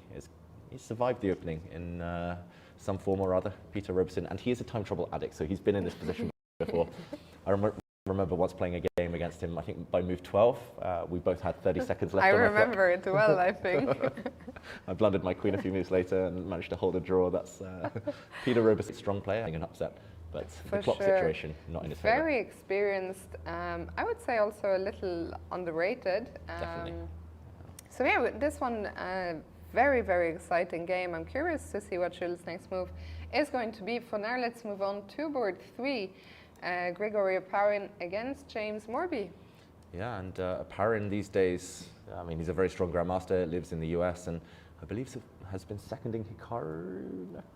I think so. Okay, let's not gossip. Anyway, right now we see a very complicated middle game, and it started as the English opening, and white's last move, knight to a4, offering this trade of bishops. Black's bishop on g7 is probably the pride and joy of his position, so I like this last move from white. But then again, black has a healthy pawn structure here. It shouldn't be too bad for James Morby, another young player from the UK who's been doing pretty well recently. His rating's been going up. If you're black here, I guess you don't want to take on b2 yourself, because you'd only be helping white to reroute the knight, or? Yeah, I guess there's kind of pros and cons. If you do trade off the bishop, the white knight's slightly more passive temporarily. If you keep the bishops on, then at least if you allow white to take you, then maybe the knight has some pressure against the c5 pawn. The move I would want to play as black here, if it works, is to push the pawn to d4, just to kind of render this bishop really passive. Black is now the one holding the key in the center, but I do worry about the tactics, because suddenly there's a big threat of rook takes c5, rook takes this pawn, and black's position is a bit stretched, especially this queen on a5 out on a limb. It could start falling apart. So here the ambitious move would be to keep the bishops on the board in the game position by pushing d4, but tactically it's really shaky. That's why maybe black is spending a lot of time. And meanwhile, Oparin has 1 hour 36. He started the game with 1 hour 30. So clearly deep preparation for him. We got word that Oparin is actually Karana. Yes, that's it. I believed you though. I thought when you said it, I was like, yeah, I've heard that. Thank you to our producer, Satiris, for keeping me on the straight and narrow. It is Fabiana Caruana who's been working with Oparin, and that one is not a secret, so I'm not going to get in trouble. So let's move on to the next one here, but yeah, James, I kind of liked his position. I hadn't paid attention to this time situation, which is a very serious concern. It's only move 12, so a lot of moves to make for James. Let's move on to board 4, Hugh Murphy with the white pieces against Sergei Movsesyan. Yeah, and this one is a bit wild. It started, okay, with a really unorthodox opening. I'll just show maybe the first 3-4 moves and then fast forward to this position. Do you know the name of this one, Fiona? This is very funny, because I actually played d4. I played black against Hugh in the 4NCL, and he played d4 and I played d6. Oh, wow. Is it called the rat? No. Send in your answers from home. The The Norwegian rat is with g6 and then knight f6 very early. Okay. I'm not sure about this one. It's a bit unorthodox. Black is flexible, of course. And what came next? Enlighten us, David. The name of the opening? Yeah. Oh, I don't know it. That's why Oh. I genuinely don't know it, Fiona. I thought it was a trick question. It's not a trick question. I want to learn. Viewers, please help us out here. This idea, firstly, of black playing d6, but also a very quick early bishop f5. If it hasn't got a name, then maybe it's got to be called the Movsesian variation. This bishop now is hit. Of course, it drops back.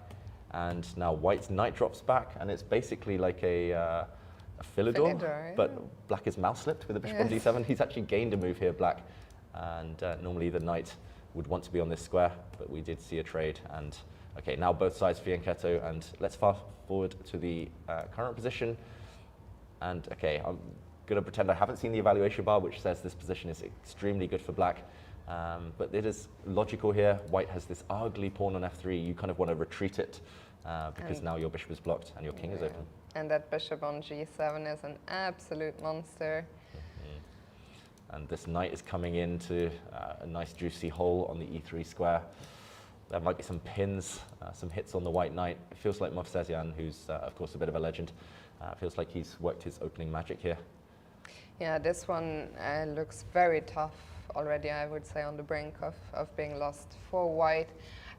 So let's move on from this one and go to board 5, Mathieu Cornet against Kevin McCarthy.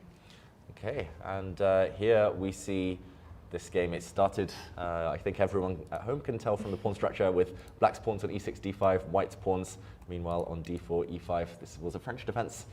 And the Frenchman, Mathieu Cornet, with white, he's trying to punish black here. There's some tension on the c-file. Black's queen really, really uncomfortable. I don't think you can ever consider, for example, castling right now. If black castled, then white would throw a pawn forward, and this is going to be disastrous. But then again, the rest of black's position looks relatively healthy. You have kind of some chances against the white king, maybe long term. I'm just wondering, with all the pieces on the board, Fiona, it's hard to create counterplay. I know. What I'm wondering is all these black pieces that are stuck on the queen side, how can I get them to the king side? But not so easy. Not so easy at all, especially this queen. She really wants to be anywhere else. I would love to castle queenside from the perspective of, you know, getting the rook to h8, bringing the queen back to d8 and swing it over, but it just all takes way too long, as you were saying before, and I'm gonna get mated before I can get any of my plans going. Before you blink, this will be a likely checkmate. So yeah, really difficult situation of another shark just lower on the clock. I think it's very easy when you're the lower weighted player. When I put myself in them shoes, you know, we've played this tournament on the same team before. And I think when you're playing someone that much high weighted, especially round one, you might not have played any games for a while. You want to make sure that you don't lose too quickly. You know, you don't want to be the first person to lose in the playing hall.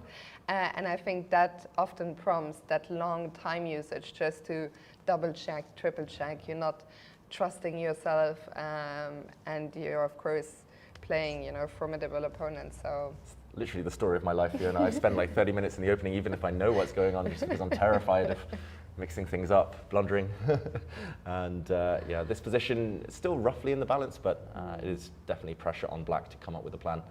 And okay, shall we see the final shark? yeah, the final shark, the most legendary of them all. He's been their captain. I think he's the longest anyone has been a captain in English chess of any team.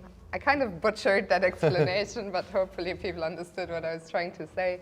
And he is playing against Jean-Marc de Grave.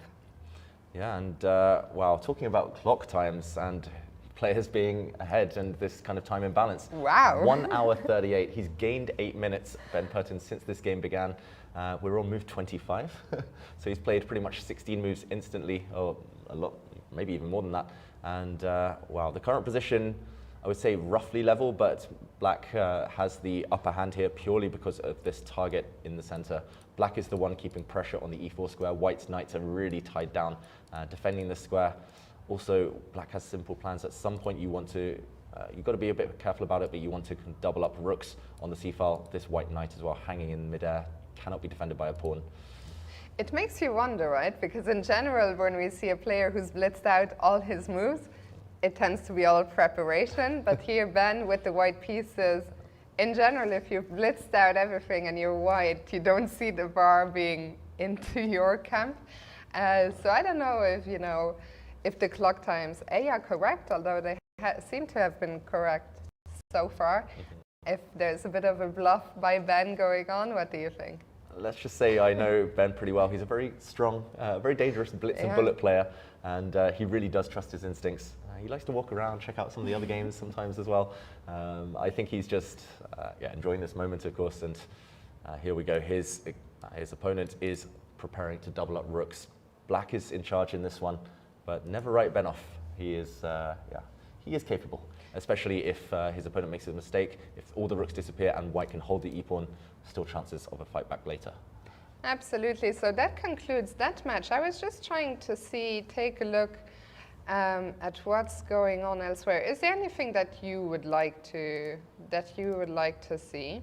Ooh, spoiled for choice. That's the beauty and the and the downfall of this tournament. There's so many games. Maybe the next match, actually. Speaking of friends, I have a good friend on board one, Anton Korobov. He's a very exciting player. So let's take a look at Schach Club Vierenheim against Blackthorn. Yeah, so another English team here. They are the underdogs, and Anton Korobov, I think, not just a friend of you, Fiona, a really popular player, just for his style of chess, his brand of chess, very attacking. Gives a great interview as well. Imagine getting him in here in the studio later. We'll have to get him in at some point. And okay, we start with a Slav defense. I've rewound just to the start. I don't know why. Just with Anton, I always want to see what he's up to. Black plays the main line of the Slav, brings his bishop out. White is going to regain the pawn, however, that was sacrificed. And let's just fast forward. Very standard developing moves. White takes the center. This is actually a pawn sacrifice. It's very well known, but also in Korobov style, the last thing you want to do as black is to actually capture this pawn, because white will be able to bring a bishop out, and black's king will never ever castle. It will likely become a target in the next few moves. So black resisted the temptation. Andrew Ledger, of course, very experienced himself. Black pins the white knight on f3. Oof, I remember some deep theory years ago. Topalov was playing these positions. And okay, there are some threats potentially against h7. So black trades off bishops. And okay, let's catch up with the current position. It looks like another French defense, this pawn structure in the middle. And I've got to say, Fiona, I like white. I do like white as well. One question I have is, do you think the white king could get in trouble in the long term, or do you think it's more of a positional issue? The pawn on e6 is going, that backward pawn is going to be a weakness long term. But for now, the knight on f8, I think, is doing a fantastic job covering both h7 and e6. So if you're white, what is your long-term plan here? Yeah, I think it's a combination of various things. You can kind of hint at some attacks later on. Black will likely kick back this white knight in the near future, maybe even now, after a trade of bishops. I think the problem is there are too many avenues into the black position. There's the open c file. The b pawn is likely to become a weakness because I just love what Anton's done with this white a6 pawn. This is a future queen in any endgame, and he's disconnected these two pawns, especially the b5 pawn will be a target from white's queen and rooks. Yeah, if the white knight ever sneaks back and kind of drops in, there's nice outposts to hint to. I think the queen side, white is in charge, especially this can be kind of highlighted by a bishop trade and white's rooks infiltrating. And yeah, the other factors you mentioned, the fact that this e6 pawn might be slightly weak, the black king weaker than its counterpart. Lots of small things, and usually in chess, when small advantages favor one side, they tend to become something bigger, something more tangible later on. So still a long fight ahead. Of course, black is relatively solid, but looking good for Anton. Yeah. We earlier talked about families playing on the same team. Actually, I think Blackthorn might be the only team in this competition that has 3 brothers playing on the same team. They are all playing today, so we'll get there. Let's first go to board 2, where Richard Bates is playing against Yuri Krivoruchko. yeah, and those 3 brothers, they've played on the same team for what feels like decades now. Forever. Nice to see them playing here in Europe again. This one we won't go back from the start. It did begin as a Let's check. Queen's Indian. And here it looks relatively level. There's just been one trade of bishops, one trade of pawns. White has the slightly better structure though, and there are tactics in the air. White is threatening to come in with the knight, attacking a queen and attacking the d6 pawn as well. Black should most likely guard against this. Maybe here, Krivoruchko, the higher rated player, is tempted to take this pawn with his queen. It looks really dangerous, but maybe you can get away with this. It feels a bit loose. Of course, White can regain the pawn if desired, but I don't see any discovered attacks against this queen, Fiona. Yeah, it always feels like you don't want to enter, you know, this kind of opposing an opponent's rook, but yeah, the knight doesn't look like there are any discoveries, but queen takes d6. Is that what you would do? Yeah, most likely White should just take this pawn back, just to show you could jump out the way, for example. It looks like a discovered attack against the queen. You're attacking this pawn, but the problem is this white rook isn't defended sufficiently, so Black will give the queen up. And unfortunately now it is a nasty check. So once you react, this knight drops off at the end. 2 rooks and a piece for White's queen is just too much material. So actually, the more I look at it, the more I think Krivoruchko should go for this. And he has just made a move, I believe.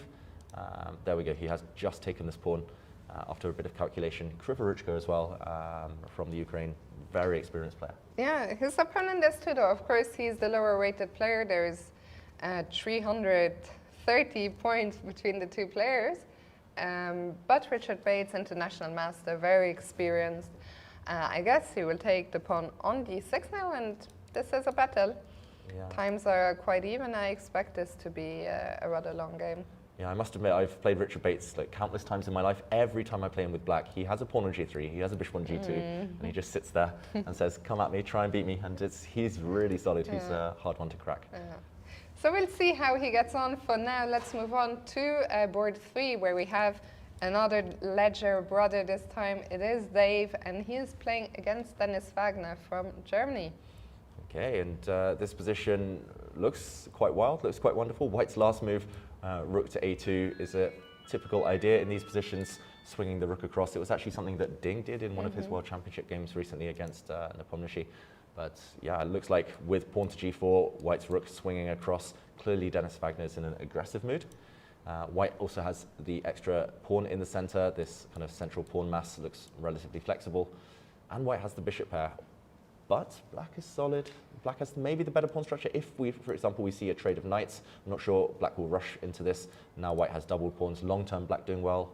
Short term, White maybe throwing the pawns forward. Yeah, do you think that White could in some cases be a bit overextended on the king side?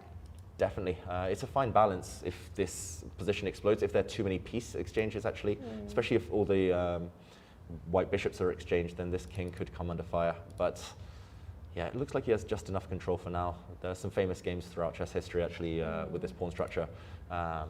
Capablanca, Botvinnik, they've won some nice games. Botvinnik, I think, were maybe with one of the most famous games there. But yeah, just very, very kind of thematic stuff. I'm not really sure what Black should be doing in this position. I've got to admit, I would probably take this knight just because I'm looking at pawn structure issues. But what to do next for Black, especially with this bishop, is unclear. Yeah, also where does the queen, does a simple developing move like queen d6 make some sense? Yeah, queen d6 would make a lot of sense right now. And I would expect White to just continue with the plan, maybe swing the rook. I'm not sure when you push pawns forward either. These knights will be hard to break through for White if you are kind of talking of a kingside attack. Yeah, actually, I like your queen d6 or some kind of slightly improving non-committal move. Dave Ledger, another dangerous player. All the Ledger brothers.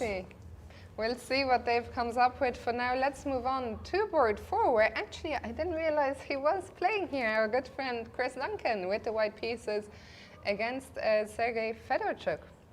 Yeah, and I was going to say I like White's position because I thought it was White to move. Suddenly I realized it's Black to play, so it may be less clear.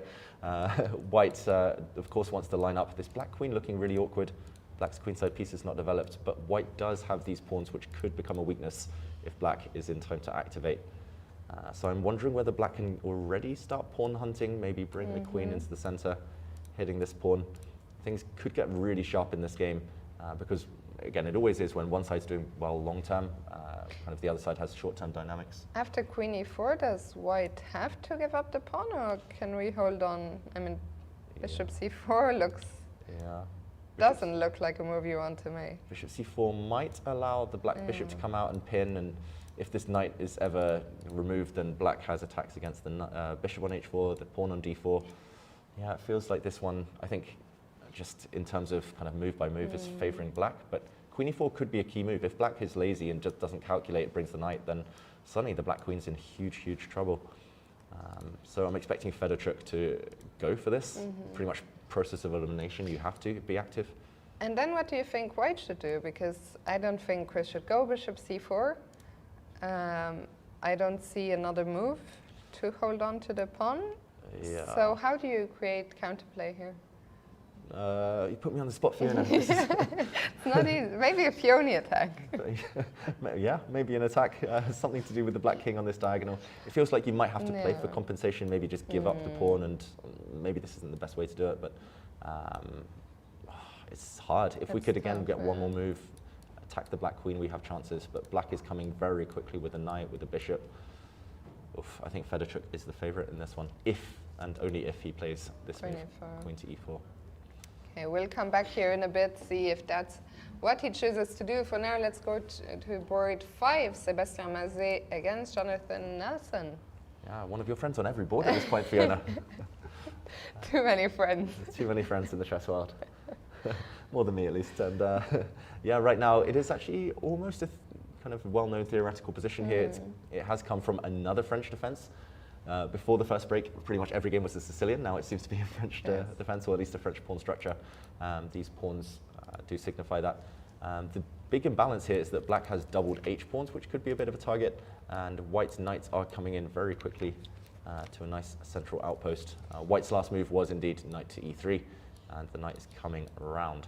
So what should black be doing? It feels like you need to be quick.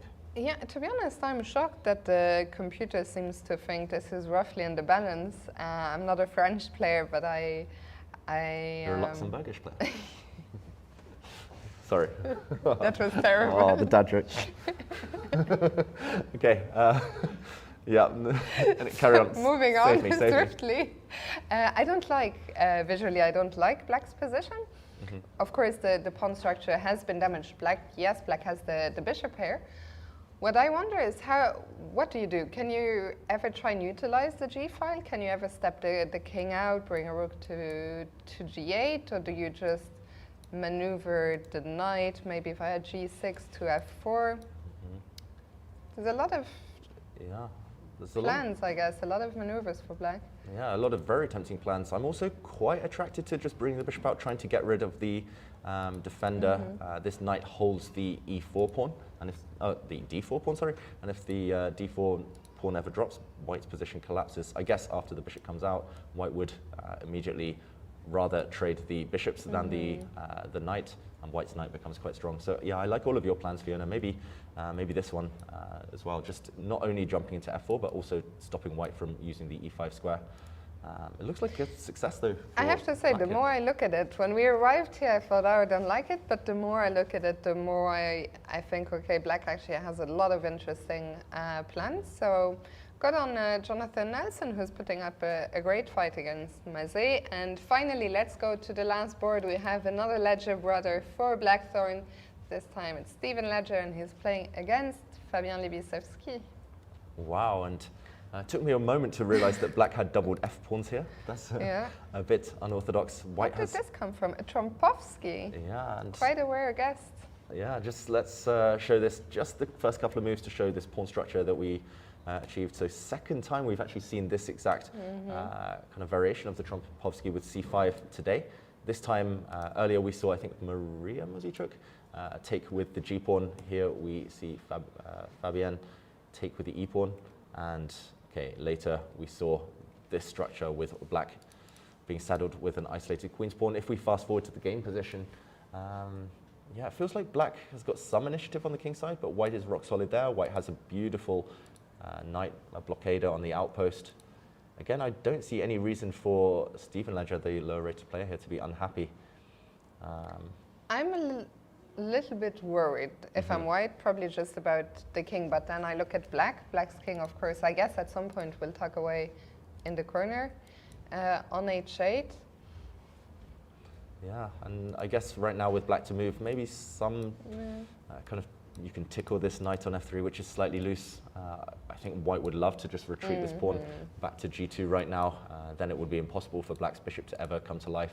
But at the right moment, I think maybe your plan, this king to h8, rook to g8, we saw it in the last game and we might see it here. There's definitely some potential against the white king.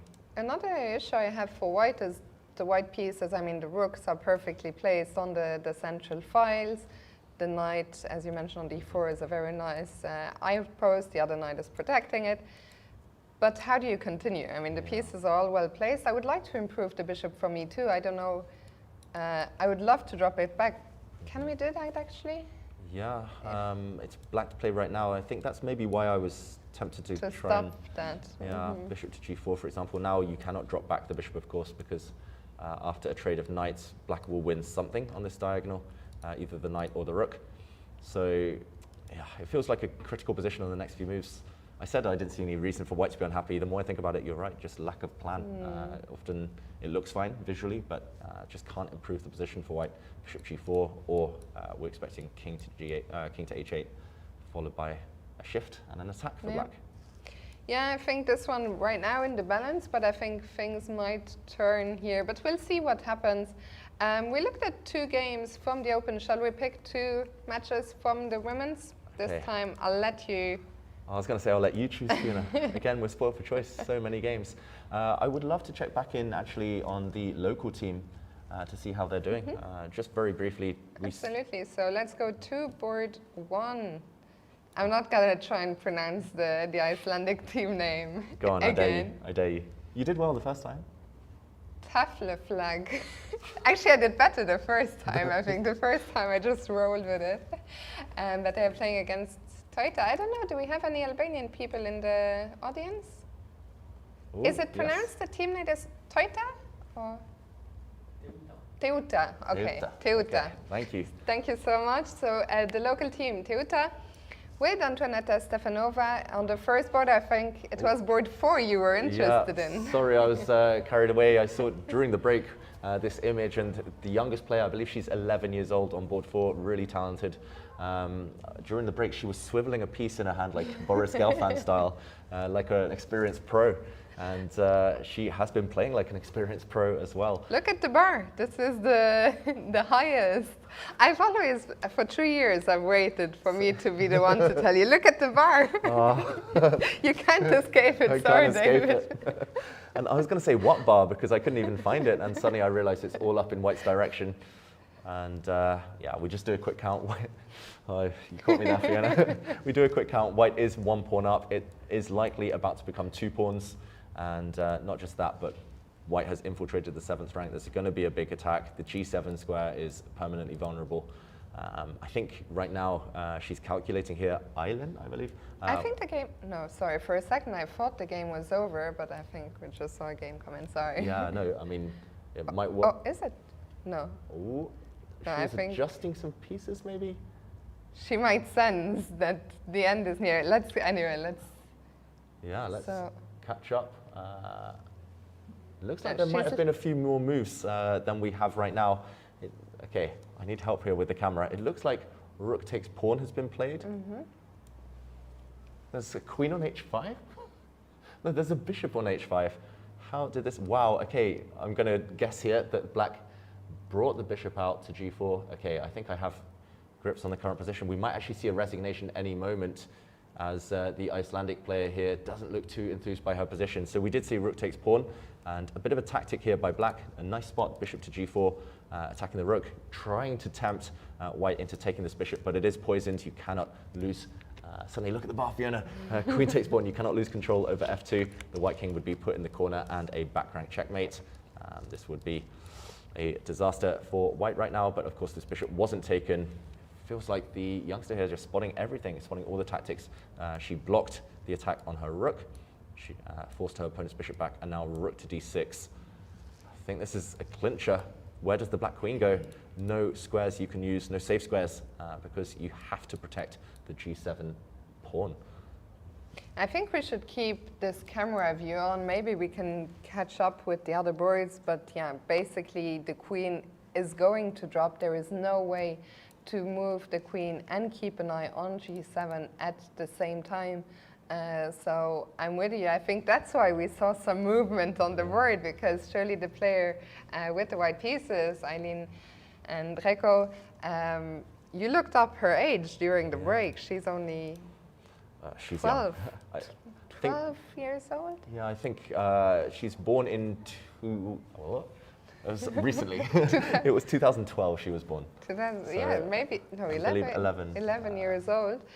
This is a big moment for her. It's probably the first time she was playing in the European Club Cup.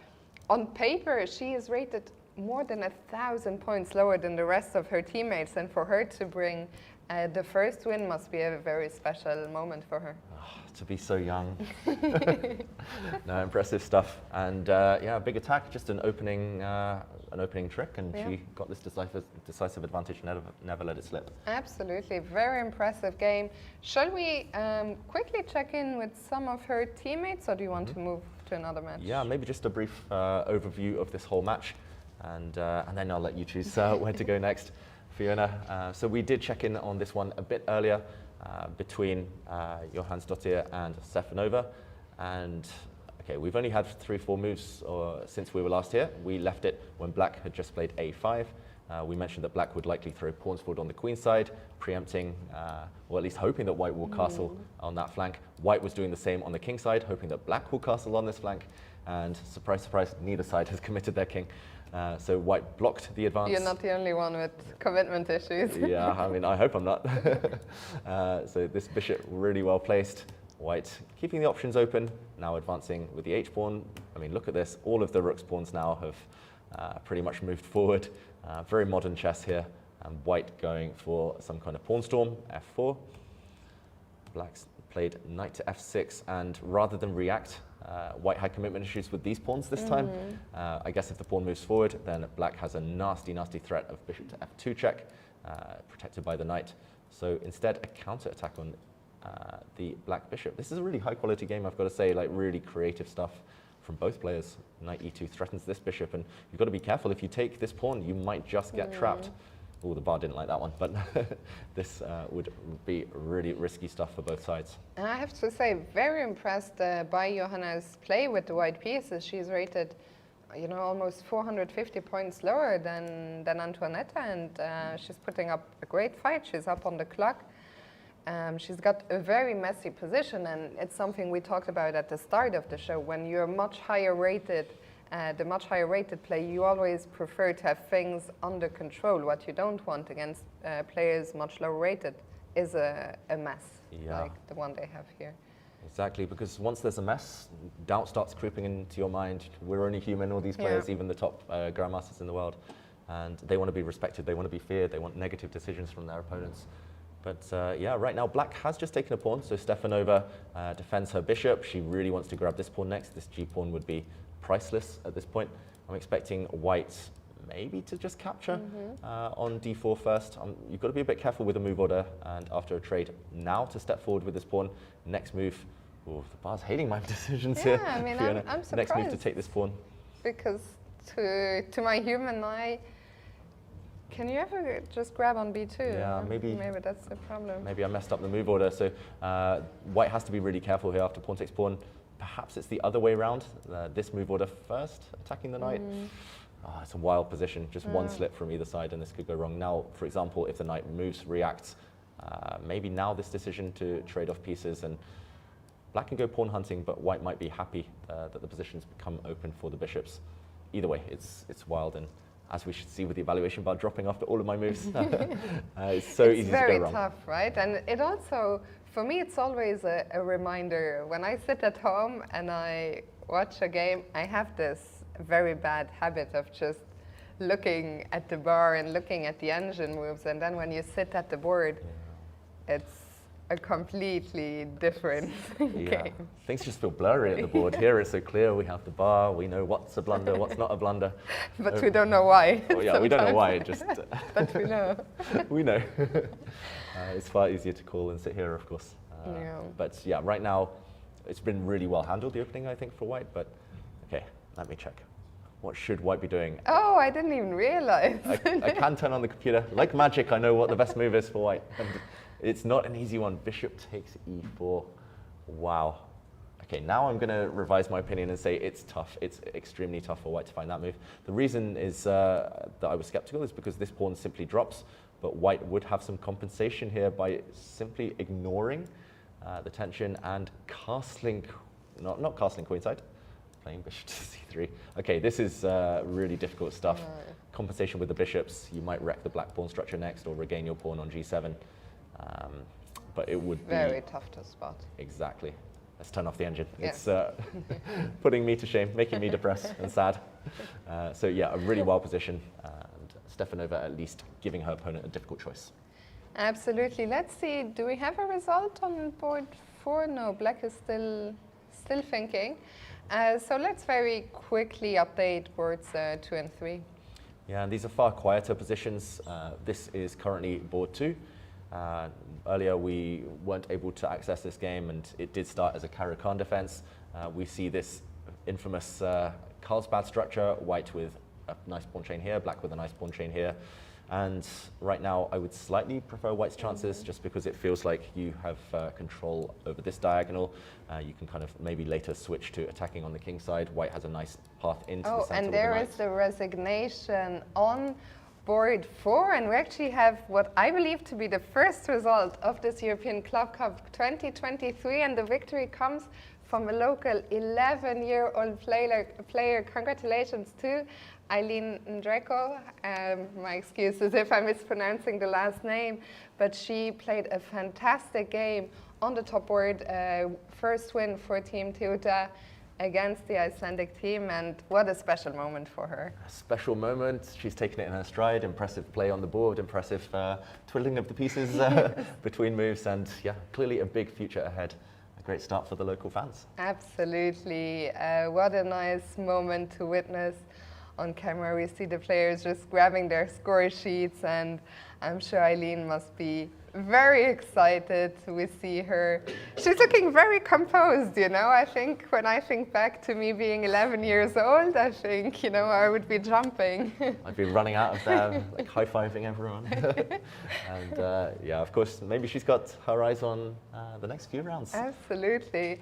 I'm sure we'll see plenty more of Eileen. For now, let's very quickly just have a look at this one in board 3, and then we'll move on to the next match. Yeah, let's quickly see, recap the games of the players we see on camera.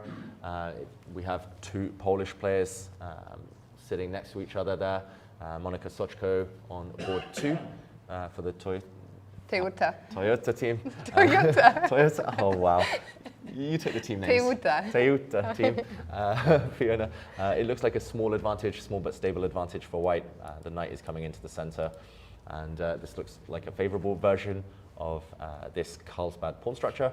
And on board 3, we had this kind of London system hybrid a bit earlier on, and this was the position we were analyzing. If we catch up with the live position, it has changed somewhat, and the one thing in black's favor is that white has been saddled with double pawns. This happened just a few moves ago.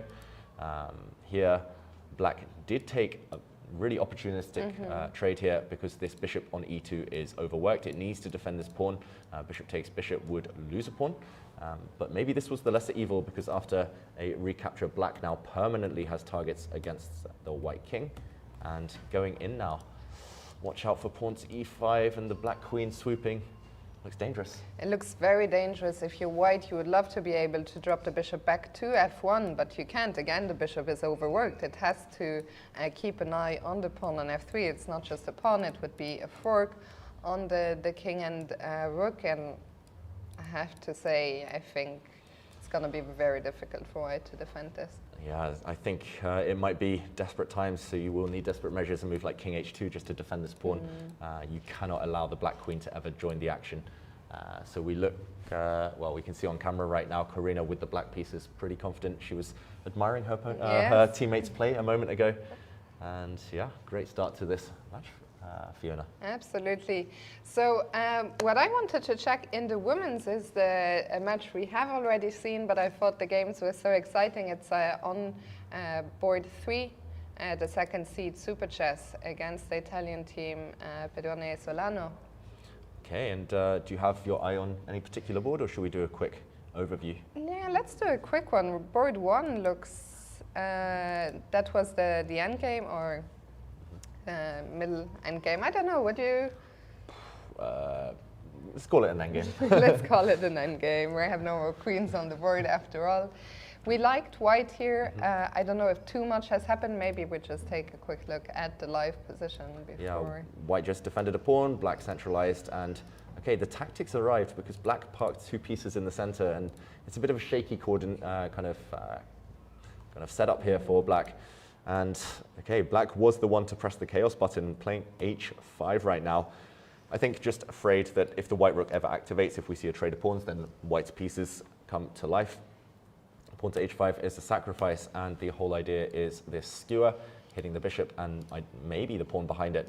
And how does white get out of this bind? Yeah, first. Can I? Oh no, I thought I could play Go on, bishop Fiona. f. Maybe you can. Bishop back to f3. I think it looks That's like, what I was yeah. gonna do, but then I doubted myself. Trust yourself, Fiona. I think good instincts here. I guess the reason you paused is because after rook takes pawn, the white king cannot really move. If you drop back, Yeah. maybe you can move. Yeah, I was worried about this undefended rook on d2. Yeah, I think the tactics do work out in black's favor here Yeah. after a capture. This rook is undefended, but the black rook also will be taken. The problem is if we do a quick count here, black is a pawn up, and we'll have some winning chances. But you're telling me I don't have to... I think you can block with your bishop, potentially, and it does look a bit awkward to allow this pin, black's rook really active. But I'm not sure black can take advantage. There are some tactics, some crazy tactics here. For example, if black trades off pieces, the white king is the one that's overworked this time, that kind of is torn in 2 minds whether to protect his bishop, take this knight. But I'm wondering if the black knight lacks too many escape squares. So rook d1 you're thinking? Yeah, something like rook d1, although now black can take this pawn So and rook c4, retreat. is that what Yeah. you're getting I mean, at? this is really wild, this Yeah. position. I was even wondering, Fiona, what happens after rook to h1? Like trading off, and now this knight is attacked, but I'm attacking some pawns. So much to weigh up in this position. It's really forcing like lots of I lines have to to calculate. say, in that match, board 1 is not where I expected so many tactics to happen when there's only 3 pieces on each side. But yeah, this is getting really sharp. It's getting really sharp, and the live position is this one, with white having to decide what to do. I'm expecting either a retreat or maybe the move g4, but that one also double-edged, protecting the bishop, but it would drop this pawn with a check. So roughly level, but very, very sharp, very tactical. Let's check in on board 2. Okay, this one has barely changed at all. Yeah. We've only had, I believe, 3 moves since we were last here, still very tense. I think there's more action on the other boards, Fiona. Yeah, let's go to the next one. We have so many games. We are now over 2 hours into the game, so things are going to start to heat up. Sorry, this is the live position. Yeah, this one has changed quite a bit.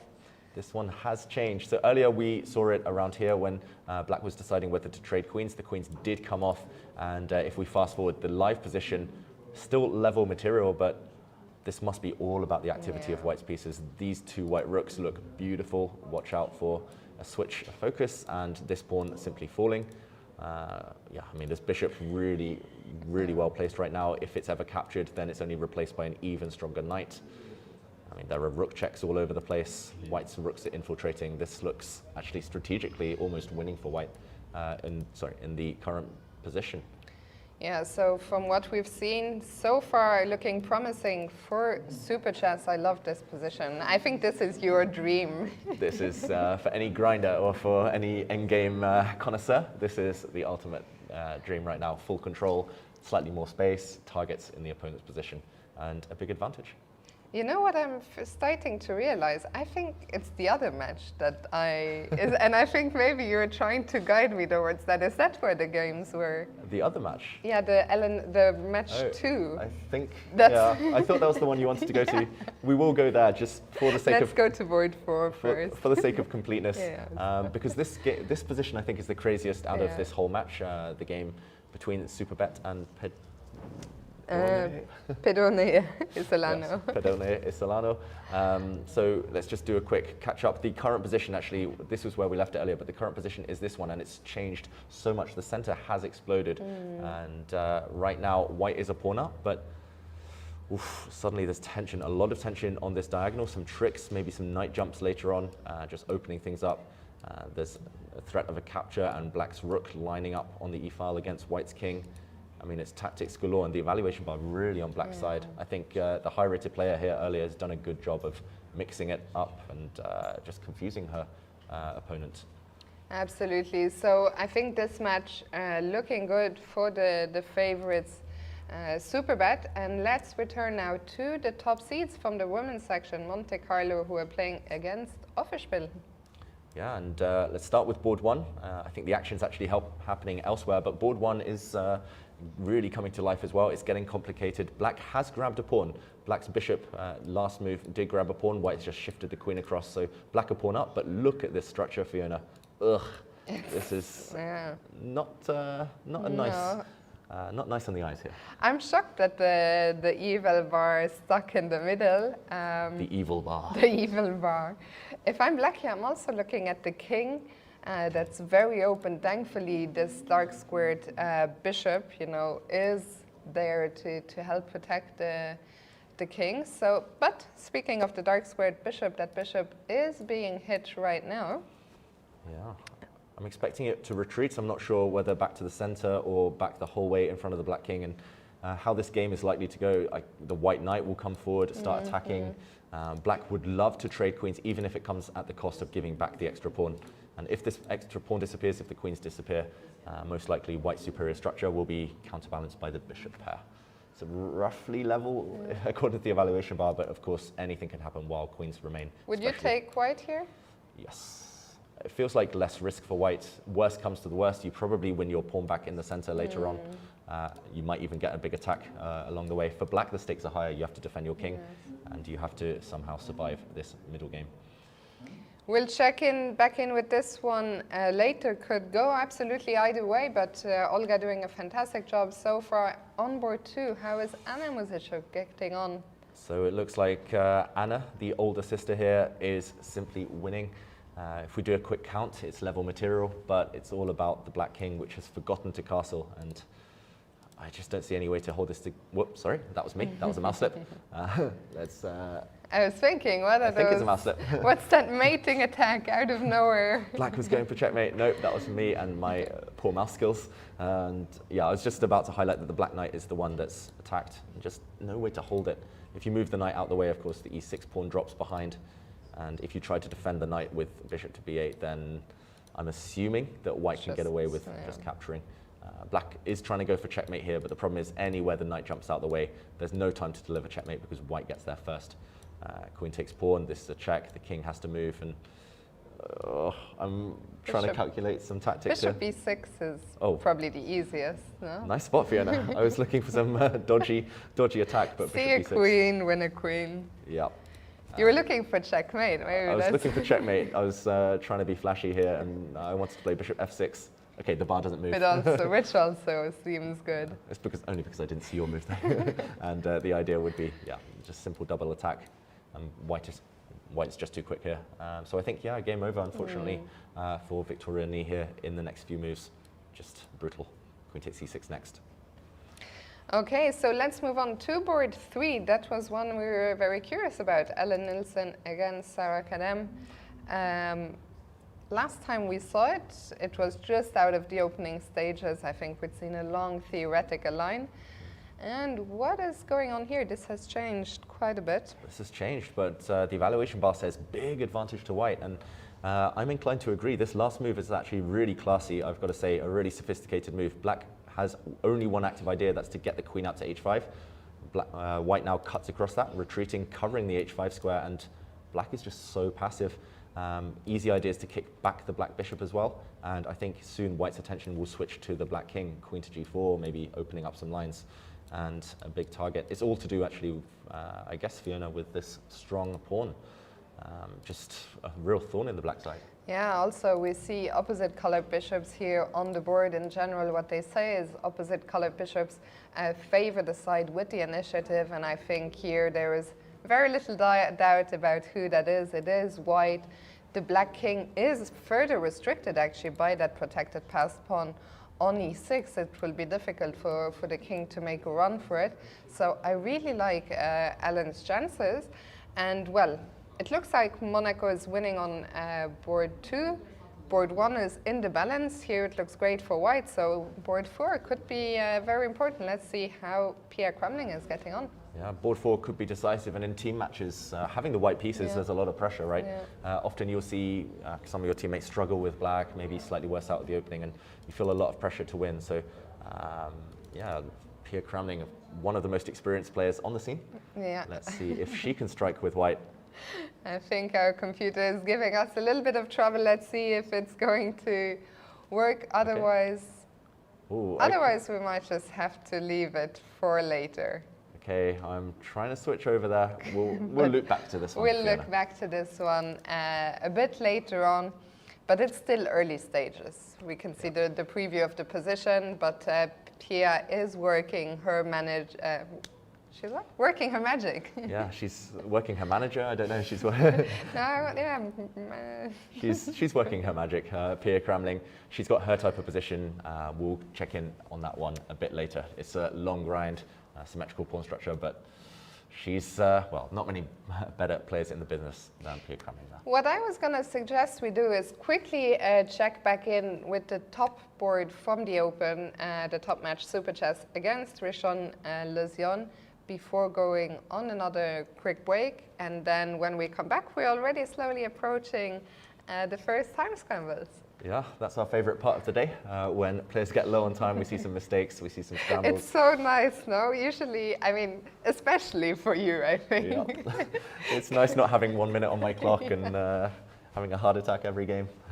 Actually, we used to play on the same team for many years, and I was the team captain, and it also gave me a hard time having to always watch you. You know? I did notice you'd stop looking at my game. I think it was just too stressful. But yeah, it's far easier to be on this side of things. And for sure. Here we do see the board 1 game of this top clash between Super Chess and Rishon Lezion. And okay, it's this kind of Grand Prix attack type of setup that you mentioned earlier, Fiona. Black has the bishop pair, but white has this easy kind of ready-made plan to trade off the black defender, and looks like an attack. In fact, I'd be very tempted to play bishop h6 here. Yeah, maybe the only thing he's contemplating is flicking in bishop to g5 first, attacking the black queen, but I think the most natural move here is maybe just the strongest. And just to highlight the ideas that black could face, if this bishop is ever traded, if white ever lands a pawn on f6, then there's going to be checkmating ideas all over the place. I am shocked that the bar is not just going crazy. You know, when I get this kind of attack, I just feel like, okay, game over. It looks like black isn't dead yet, actually. There is a way to stop the mate with rook g8. Yeah, rook and g8. Are you telling me I can't play rook f4 and, of course... Fiona, what if I play b4 though here? What's the tactic? Now I will take on h7. Nice. With a very nice mate. Yeah, a big smile on your face. And yeah, I guess the thing is black can defend with a pawn to g5 and covering this h4 square. And rook g6 is coming. Yeah, next move, rook to g6. Yep, and black holds on. So it looks like a big attack. I think in practical terms, white has a sizable advantage, but he is thinking right now, Bogdan Daniel Deac, a bit of a time travel addict as well, I will say. He likes to spend his time. Here he still has time on the clock. We'll see how he will proceed here. His position, I think, a bit favorable, but still very unclear. Let's move on to board 2, where that was one of the most exciting games early doors, and wow. Fiona, I think both of us, our eyes lit up here. Yeah. What is this position? I did mention that it is Jordan van Foreest's kind of right up his alley, this opening, and suddenly he's won connect 4, he's got this beautiful pawn chain, he's got some Fiona attack ideas. What I wonder is, where did the rook that's on e8, where did that come from? Was that the a rook or the h rook? I guess D8 rook. Yeah, his last move was rook to E8, but I think where did the other rook Yeah. disappear? We we won't backtrack too often in games anymore, but I think this might be here it's worth it. this might be the exception. So we left this game here after queen to c7. It's still a well-known theoretical position. White did play knight to d4, attacking this pawn. Black defended.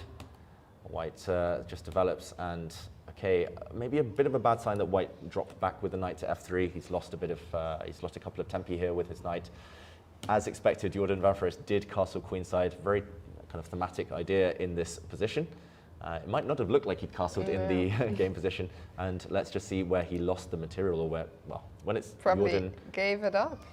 yeah, when it's Jordan, I'll say sacrifice the material. Yeah. Just need to refresh my board here. Yeah. And Or okay, let's maybe- enjoy the current position, Fiona. What are you thinking? Yeah, I think maybe our break is going to have to come a little bit earlier. So for now, let's just look at the position we see on the board right now. In fact, which is not the live position, but you still see the live position in the bottom right corner. So let's take a quick look at that, and then we'll go on a quick break, which was coming up anyway, so Yes. no harm done. Good timing. I think essentially Black has this big threat. It's all along this diagonal with the Black queen on e5, the Black bishop on d6. On the dark squares, White's queen is the only defender, and she's going to get kicked away. The Black bishop on b7 will drop back to c8. It feels like Black's pawn structure, Black's bishop pair, they're just dominant right now. The material count is the exchange up for White, and, oh no, I was going to say and a pawn. It's the exchange up for White, but it's just the fact that White's rooks are pretty much useless here. It's all about the minor pieces and central control. Jordan, as Black, he's doing the business. Yeah, and Jordan, he just sat down there a second ago. We saw him on camera. He's looking very confident. So this is looking great for Jordan. And I think we're just going to go on a quick break now. When we return, we'll take a look at the other games from this match, as well as the other top matches from the open section, of course, the women's as well. So don't go anywhere, and we'll see you very soon. See you soon.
Hello and welcome back to the first round of the 2023 European Club Cup held here in Durres, Albania. And David, before the break, we were just looking at the top seeds from the open section, Team Super Chess from Romania.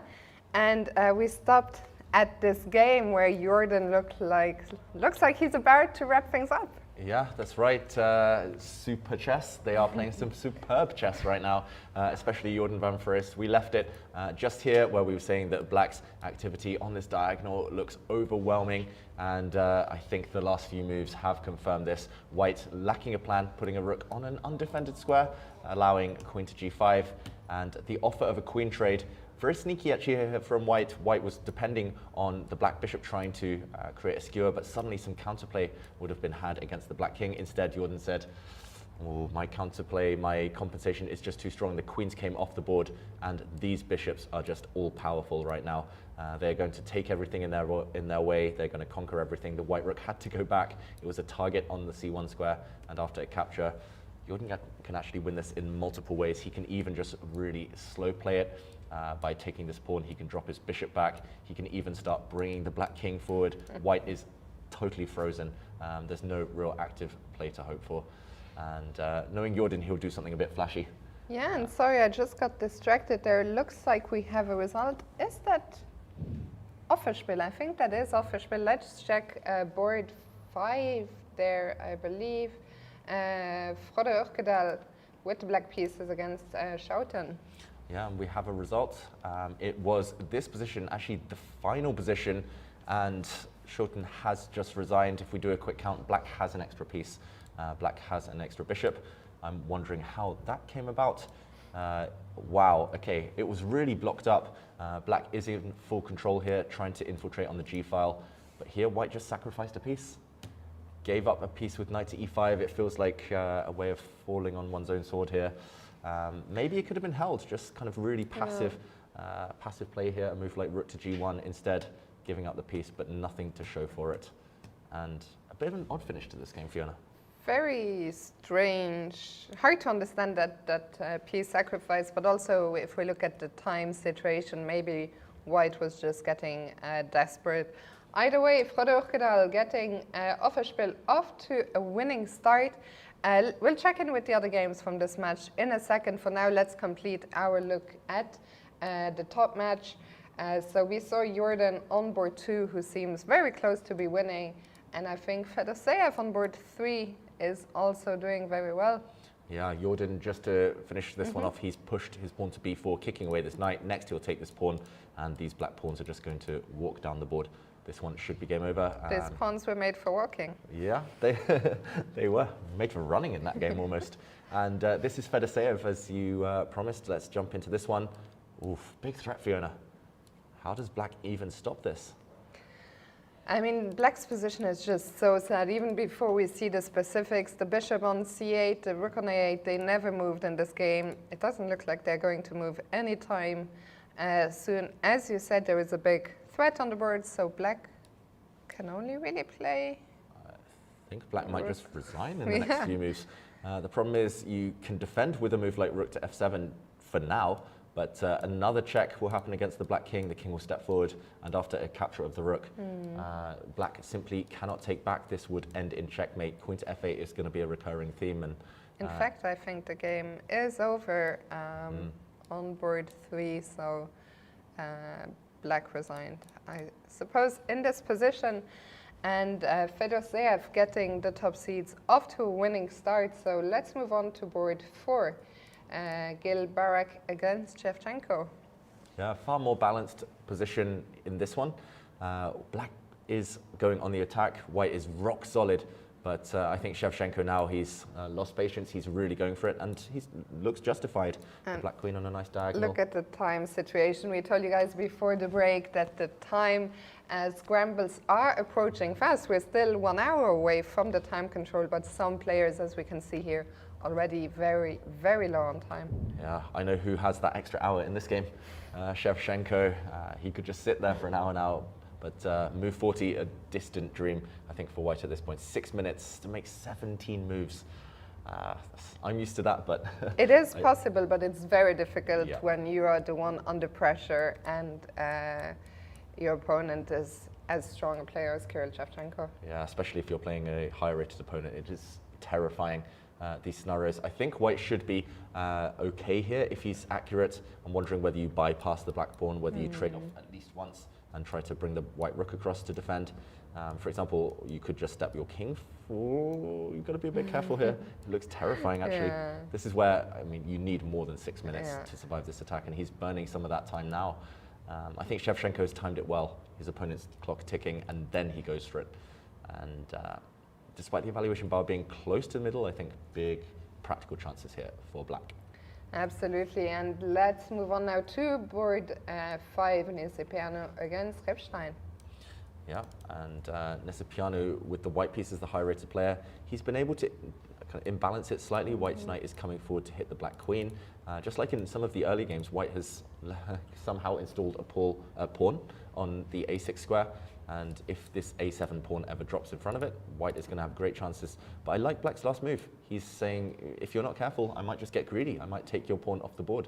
Black has good control. We could see an upset here, or at least black's got a healthy position still. The only thing I'm wondering is, if white's time is correct, that also means that black is very low on time for now.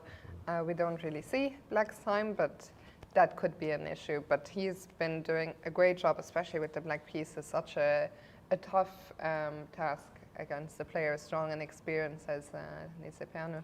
Yeah, and right now, white has to be really creative in order to defend this pawn. Maybe this can be done, for example, with a move like knight to c4, offering a trade to re-establish control over the invaluable a6 square.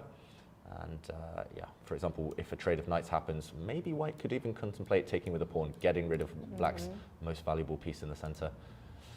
In the balance, Fiona, I would say. Level chances, but so far, great play by black. Absolutely, and let's see the last board in this match, Condon against Lupulescu.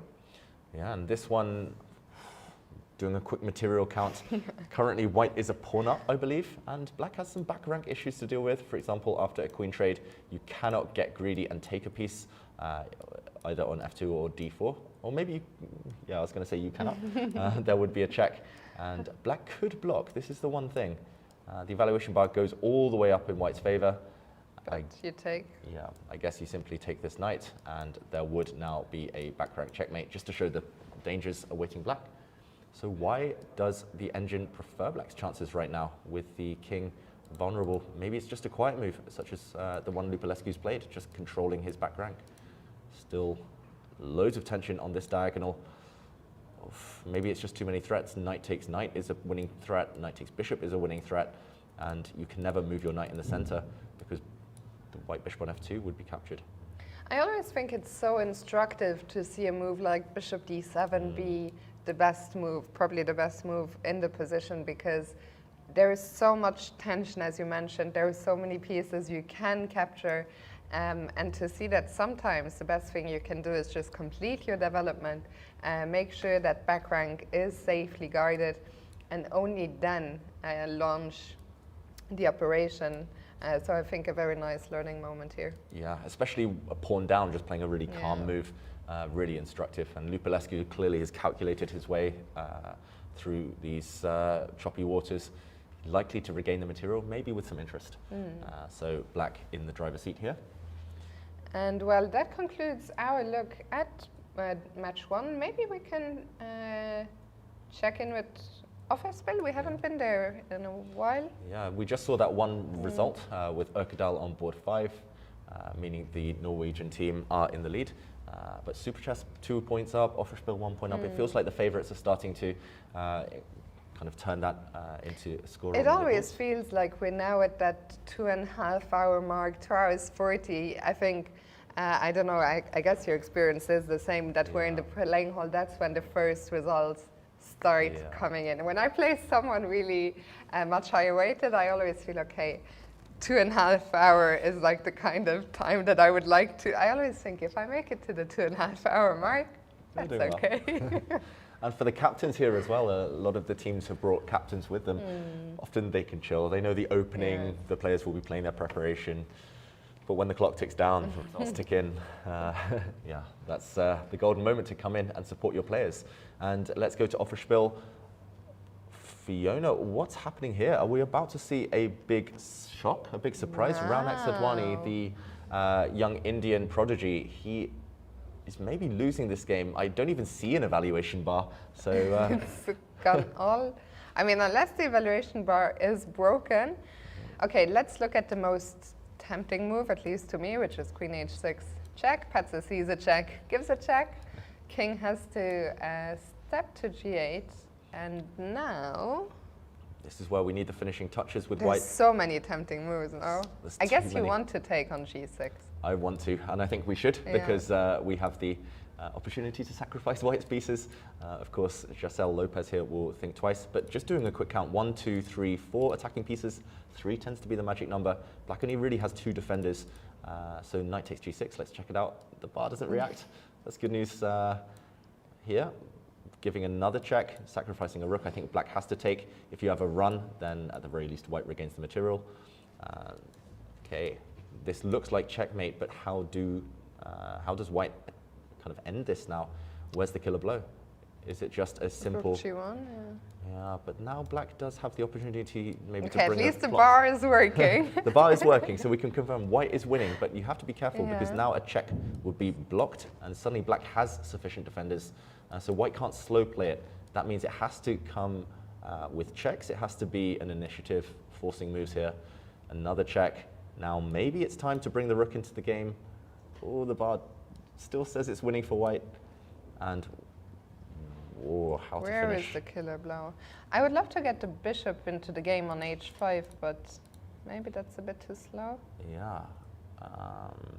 I'm also looking at sacrificing more pieces. Okay, let's do it. They're not I'm not our sure. pieces after They're all. not our pieces. I'm not sure white can. There we go. It doesn't quite work. I think we're just too many pieces behind if black retreats. Look at all the black's pieces on starting squares, but now there's no finishing touch. I can barely focus on the position because I feel for Raunak Sadhwani. You're making your debut for Magnus Carlsen's team. You're on board 1, and you know that Magnus is sitting at a hotel watching. Yeah. And I think it must just be an awful feeling. It's terrifying. Magnus will have some stern words with him if he doesn't win this game, Raunak Sadhwani. But I mean, it will be a miracle if he survives. Let's go back. We Yeah. still haven't found the killer blow. we still haven't found the killer blow. So the current position is this one, I believe, and white is hesitating to go in with the queen. We should mention that black is currently 2 pawns up, so white has to pretty much deliver checkmate, otherwise this will turn. Okay, Queen H6 looked fine, Okay, looks natural and strong. The king has to move. and the sacrifice also looked fine. Yeah, the one thing that could be tempting for white is to take this pawn. I will mention, but I think the sacrifice should be played and will be played, but knight takes pawn, I'll say, is tempting just because the black queen is attacked and she has to defend her bishop, but she does have 1 safe square. And I'm just looking around now if there are any tactics. The evaluation bar says still winning, but not obvious why, I must admit. I don't see a killer blow here for white, but let's go for the sacrifice. Let's go for checkmate, Fiona. Knight takes pawn, wrecking the black king's protection here, the shelter, giving up the rook as well, looks really natural here. And where is the killer blow? We still have attacking pieces. Like you said, the rook or the bishop, if just one of them joins the attack, it is game over. We have to give a, oh sorry, not rook to G1, we have to give a check. The king has to move. And now it must be something to do with bringing this rook into the game. We need to get this before I turn on the engine, before I get frustrated. What was the problem with Rook G1? King F7? Mhm. It was still good, right? Still very good.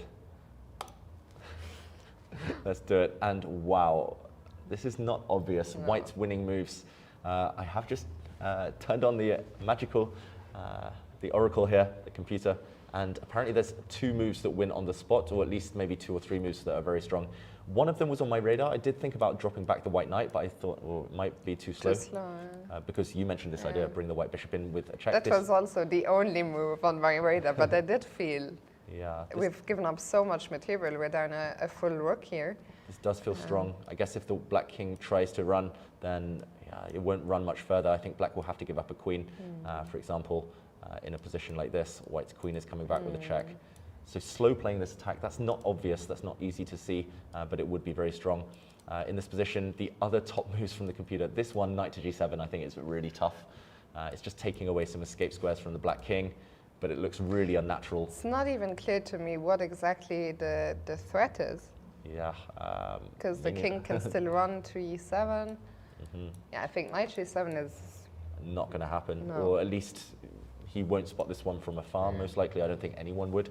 And the remaining winning move here, at least queen back to f4, threatening rook to g7. This is difficult stuff as well. It looks like black has time to block or sidestep or something, but this is winning. So sacrificing a whole rook is not enough. You need to see further. That's why white is hesitating right now in the game position. He has given a check if we go back to the live board. So moment of truth. If he breaks through now, if he sacrifices, he will most likely win. But he needs courage and he needs to calculate well. It's so tough, right? Because for us, it's easy to sit here and to say, oh, the sacrifice looks so tempting. I'm sure the sacrifice looks very tempting to Jason as well. But in the game, you need to have figured out, how do I continue in that position where we ended up turning on the engine? I think during the game, with all that pressure and knowing that you're about to cause such a big upset, none of the moves, I think, were obvious. So what I'm curious about, what does the engine say if we don't take? Is there any other move that's powerful? Yeah, wow, Fiona. Apparently, we're not using the strongest engine here, but checkmate in 15 is forced after a quiet move, like bishop to g4. That's insane. This is why we sometimes feel down when looking at the computer. It is actually very logical once you think about it. We're just removing black's defender, and this bishop was holding the g6 square. It cannot really kind of stay on the board. For example, if it gives a check, it will just get hit. So after a trade of pieces, for example, then white will just break through, crash through on this soft spot next turn. And this is just a guaranteed checkmate, but this takes a lot of self-restraint, human self-control here. And credit to him if he plays it, but no, he does go for the more natural move, the sacrifice. Now the big question is, how well has he calculated Jason Lopez here? Okay, he gives up his rook as well. Fiona, I think we've got to stick with this just for the next minute or two. Absolutely. I mean, if he wins this one, it could easily be one of the games of this first round. Let's remind everyone, Jason Lopez, he's an international master, but he's rated 23.83. His opponent, Raunak Sadwani, 26.41. Such a huge gap between them. And Magnus Carlsen will not be happy back in his hotel room to see this unfold. So King H8. Yeah, and I think the one thing I'm praying for here is that the game will not end in a draw with a repetition. Yeah. White can repeat moves right now with a series of checks, but yeah, the temptation will be high maybe against a higher rated player. I don't think Jason. I know Jason a little bit. Okay. What type of player would you say he is? I don't know. I just know him as a person. Okay, what type of person is he, Fiona? Very nice. Okay. Good luck to him then. No, but I feel like, especially because he lives in Aruba now, which when you live in Aruba, it's difficult to play a lot, right? It takes a long time to travel, especially to come and play in Europe. So I think if you're gonna fly out all the way and come here and you feel you must be so close, he also has 13 minutes. If he had 2 minutes, I'd be a bit more worried. Of course, saying all that, in order for him to play on, he needs to find a move that is convincing, and he is down a rook. Yeah, it has. He cannot get tempted to bring the rook into the action. That would backfire now because black has time to swing the rook over and defend. So he has to give another check in the current position. I think the check on h6 is logical because also you still have the bailout option. So what I would do is just put that one more check on the board and then think in this position, I think. Totally agreed. And then you think whether to bring the bishop in, whether to firstly give a check now and okay, and I've lost my board. We'll be back in a moment. But either way, white is delivering a checkmating attack. And actually, is that one game has just ended, but it's not Raunak. No, that's Pranav. That's Pranav. I guess Pranav just probably won his game. I think, guys, what we're going to have to do is, I think we're just going to take a very, very quick 1 minute break. We're going to be right back with all the action, so don't go anywhere. We'll be right back. He has 8 minutes on the clock. The position is winning, but it's a lot easier to win it when you have access to the evaluation bar and the engine. Yeah, and there are just 2 winning moves. We highlighted the main move a bit earlier, giving a check first, driving the black king towards the center, and then bringing pieces into the attack. The other winning move is actually to take this bishop, but this is far less obvious. To take black's bishop off the board. If, for example, black's queen recaptures, then we can give a check, and this would be decisive. So maybe this is what's tempting Jaisal right now. But either way, he has to give a check or take this bishop. The only 2 ways to win this game. Moment of truth, he's only got 7 minutes on the clock as he aims to score this upset. Actually, at first, when you put knight takes f6 on the board, I thought that's a move I wouldn't even consider. But on second thoughts, it actually makes sense. And maybe it's even easier to calculate than queen h6. Yeah, and I think black maybe has to play this. I didn't show the most resourceful defense in this variation. I think black has to sidestep with the king and after a check give back the black queen. So we would see, for example, this material imbalance. And this is one thing that evaluation bar says, yes, it's winning, but one thing that maybe makes a human pause is queen for 2 rooks, not a huge material advantage. I think it's more the fact that the attack continues. For example, you can start taking everything with check. The bishop will eventually come into the attack. And I guess the king cannot run king f7. There would be the bishop would come in, I guess, and suddenly the king. Yeah, this would likely end bad for black. For example, lots of pretty checkmates here with the white queen on the dark squares, white bishop cutting the light squares. So this is the type of thing that he has to calculate, but only 6 minutes as we go back to the live board. Did he play rook g1? No. I don't think he's made a move yet. Rook made g1 was my faulty analysis here. Worried. A big blunder, but I think maybe while we wait for a move here, we can just mention that there was another result in this clash. We saw, as you mentioned earlier, Fiona Pranav won his game just to show that final position, another checkmate, and an attack here. Black's last move was bishop to e3, and what's that king doing on g5? Wow, that king. I'll just show the last few moves in this game. We saw black taking a knight now, and after rook takes d5, maybe he had missed that a queen to b2 check would be deadly. This is a check and hitting the white rook. The king ran, and rather than resign, white played onto the bitter end, respect. Taking this bishop now, no back rank checkmates because black's bishop covers this square. And here we saw another check, another check, another check, and a final one to trap the white king. Very nice finish. So at least Raunak will be happy to see that Offerspill has won that one game. Yeah, and they won. And Urkedal, so it's 2-0.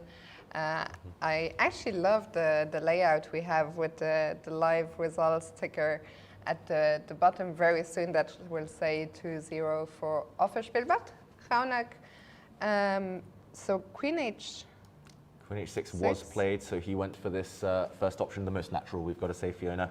And the moment of truth, he has to be a bit careful here. He has to show sophistication, finesse in order to get this win. And yeah, it's all about this bishop. Most of these variations we showed, whether white starts with a check first or not, I mean, you can also bring the bishop in. It's all about bringing a third piece into the attack. That will be decisive, but spotting it, kind of evaluating it with 5 minutes on the clock, still going to be tricky, still so easy to get nervous here and mess things up. 7 more moves to make for white.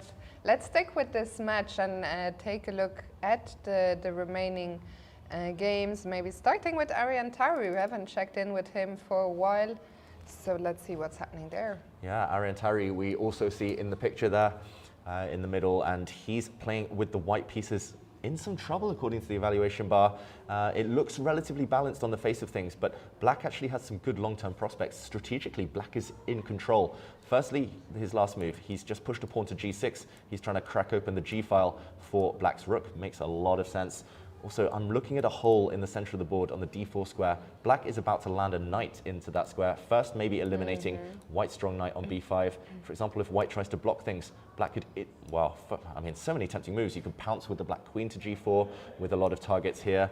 Or maybe the easiest, most simple, you take this knight, land a knight on d4, you're going to win a pawn, and you're threatening a nasty royal fork on b3. You're hitting the queen, hitting the king. This looks like he's winning material. So top 2 boards for Offerspill in deep trouble. Yeah, and sometimes, I mean, most of the times the team get away when they rest their top players, but right now Fischbin must be at least a tiny bit worried. Let's see board 4, where I think at least for Fischbin things are looking good. Yeah, board 4 here, it's Johann Sebastian Christiansen with the white pieces, and he does have this extra queen. Ongoing attack as well. This started as the Caracan defense, but no more closed center, no more solid play for black. The c-file pressure should be too much. Rook and knight can sometimes fight the queen if you have some stability, but here it's just too much. For example, knight takes pawn, met by the simple queen takes knight due to this pin. And you can maybe delay this decision, but not for much longer if you attack the white queen. She simply sidesteps with a check, and next move, you can step forward, or you can just simply take this pawn. Fiona, this does look like a win for white incoming.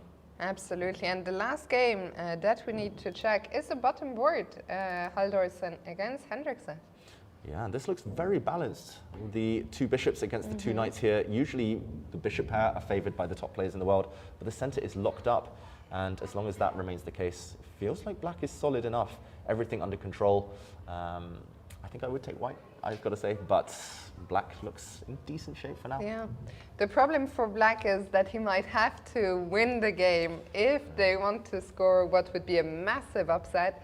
David, can we go back to board 1 where nothing has happened? But only 2 minutes on the clock now for Jaisal as he aims to close out this winning attack. Do you think the temptation is growing to give this check, to repeat the moves? It must be growing. Can he repeat one more time? It's very dangerous, right? Yeah, I think he can repeat one more time. So let's just jump back. We saw this position earlier. The first check was a couple of moves ago. This is the first time we had this position. The black king went to the corner. Now, it would be the second time he's played queen to g6 check. So he can check a couple more times. Remember, they gain 30 seconds on the clock every turn. It would make a lot of sense, actually, to do that. Also get closer to the 40 move mark. Yeah. Okay, 1 minute 50 now. We are expecting white to give a check with the rook, but the winning moves after that were less straightforward. I'm also curious because I see on the screen a different time, which would be bad news for Jaisal. I think what you guys are seeing is actually 40 seconds. Yeah, I trust that more than this. Yeah, we'll have to, during the next game, during the next break, we'll clarify. Either way, very little time left. I think we should stick around here just to see what happens. I think the next move or two will be decisive. Either he'll find this winning idea with some of these knight jumps we mentioned, bring the white bishop into the attack, or he'll bail out with a draw, which would be tempting. But with the match situation, winning on the top two boards maybe, this could be a huge shock. And okay, he gives another check. The black king moves. So what do you think about the body language? Raunak looks pretty relaxed, I've got to say, despite the fact he must have a feeling that he's losing objectively. Okay, so Jaisal has now repeated as many times as he could. If he plays queen g6 one more time. Oh, and we see the handshake. Oh. Raunak is led off the hook. Raunak Sadwani had a losing position, but it's just the clock situation. Yeah. It's understandable decision when you're facing someone 300 points higher, but huge missed opportunity for you. Absolutely. I think, it was not so easy, but Jaisal will be kicking himself when he goes back to the room or gets his phone back from the locker room to see that he had a winning position. So offer spill now, even if Ariane is in trouble on board 2, it looks like they are going to win the match. They're leading 2.5. Shall we go back and check in with the title defenders, Novi Bor?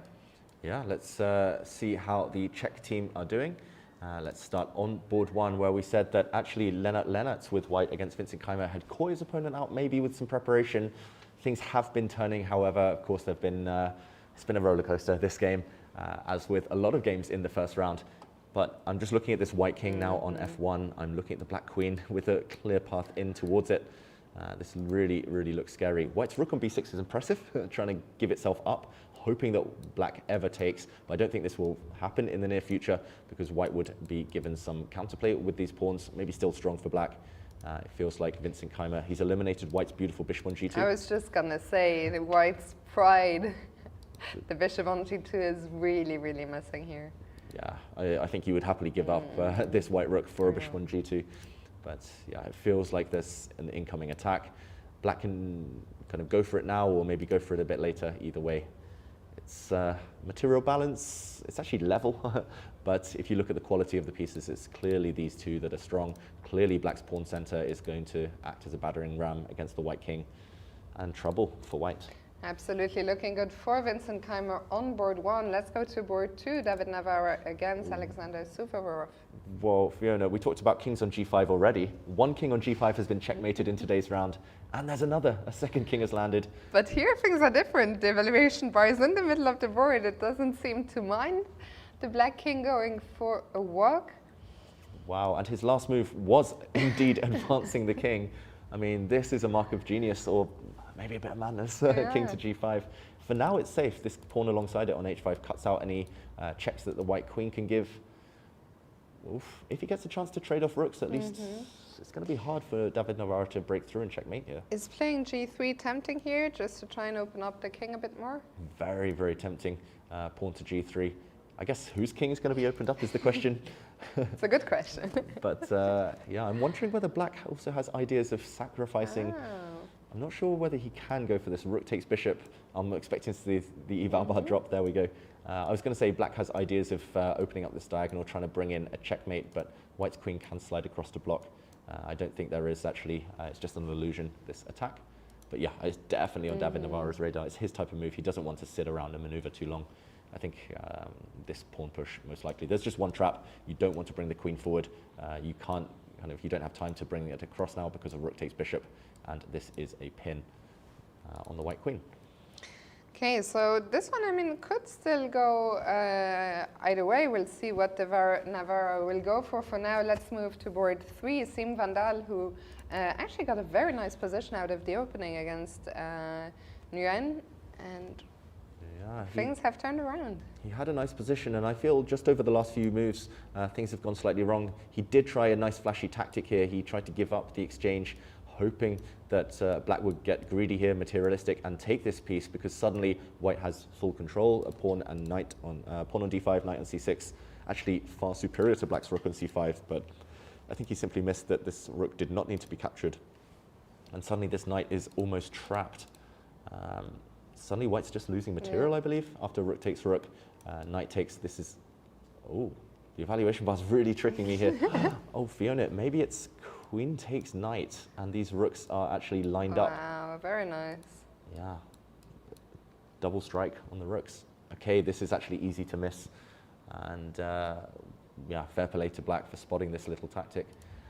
Yeah, white in a very difficult position, also only 2 minutes on the clock, so this is looking very good now for Nguyen. So we saw the top 3 boards, 2 of them looking very good for Novi Bro. Let's go to board 4, Mateusz Bartel against Lukas Suvorov.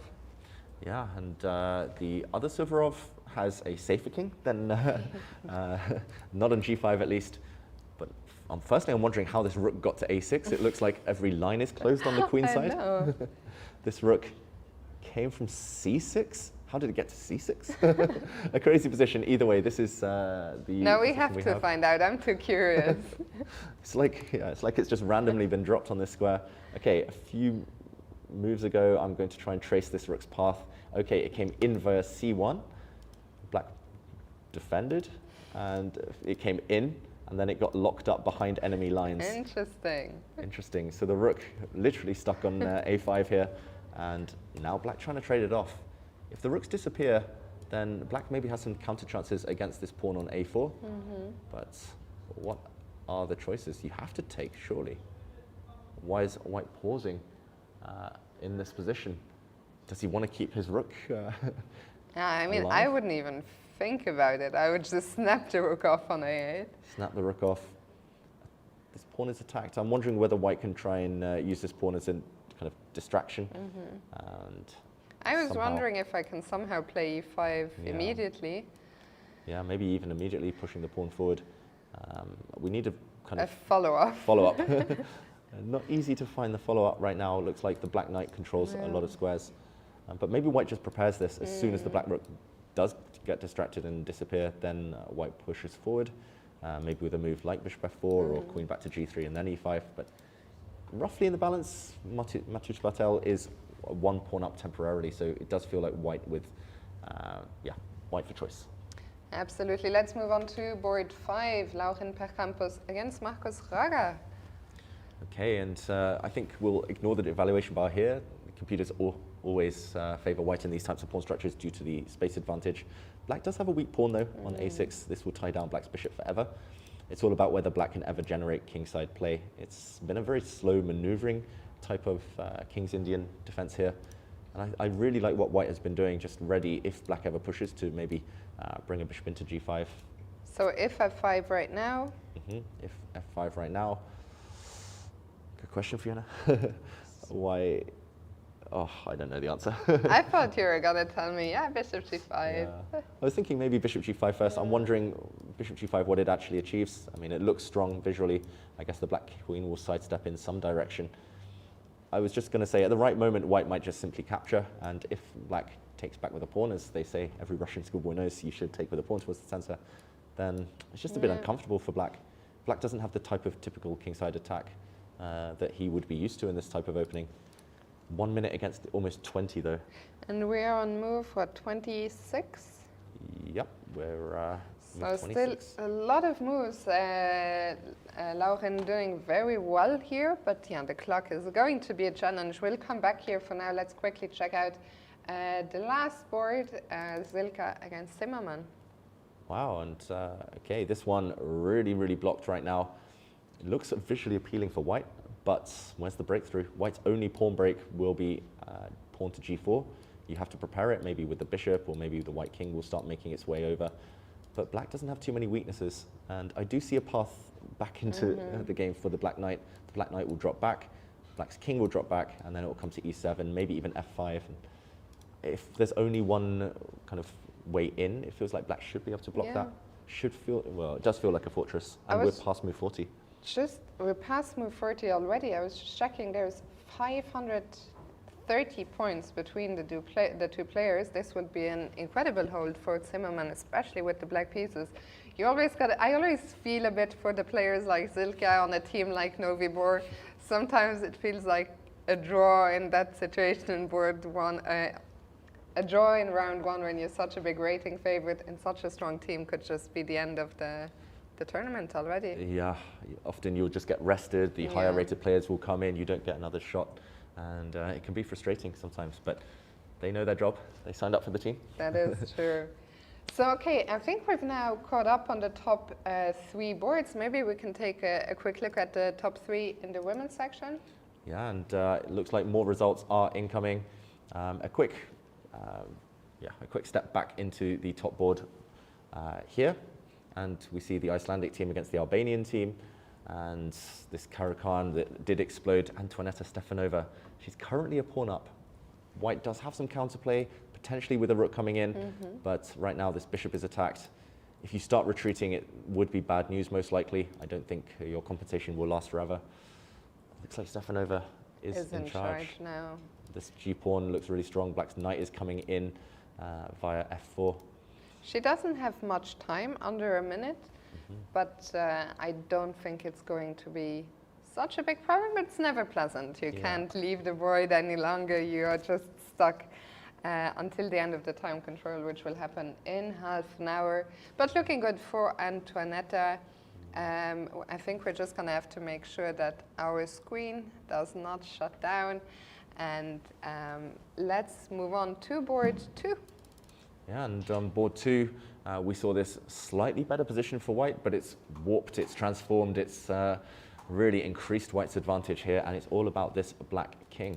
The black king is a target. Look at the power of white's rooks right now. Actually, every single white piece playing a huge role in the attack, and it just needs that killer blow to tip over the edge. No, but we haven't made move 40. How can white have... Wow, I think no, that's the not even. Might be slightly wrong. Yeah. That's not even if she. I was thinking, God, she really played fast, but it is possible, but not likely, especially given we haven't made the time control. Never mind. Either way, I mean, it's a beautiful position. No matter how fast or slow she's been playing, she's done everything right here, Monika Sochko. And I mean, first move that comes to my mind is just regaining or regaining some material, actually going up a pawn. So attacking with a pawn to spare. This pin on the f-file means you can get away with this. Also, big sacrifice potential with rook takes f6. Minimum, you come back with the knight. I just don't see any shelter for the black king ever. It looks like you can slow play this, you can go direct. Another move, for example, would be to bring the white knight into f7. It looks like black will lose material and still be struggling to defend this attack. Yeah, looking good here for Teuta. And board 3, is that still going? Board 3 has been decided. This will be checkmate in just a couple of moves, unless white throws a queen in the way. That would only delay it. Let's just show the last couple of moves here. We saw this wrecked pawn structure a bit earlier in the day, and this did come back to haunt white after this nice breakthrough, actually, pawn to e4, opening up this diagonal. White tried to defend everything, but a check.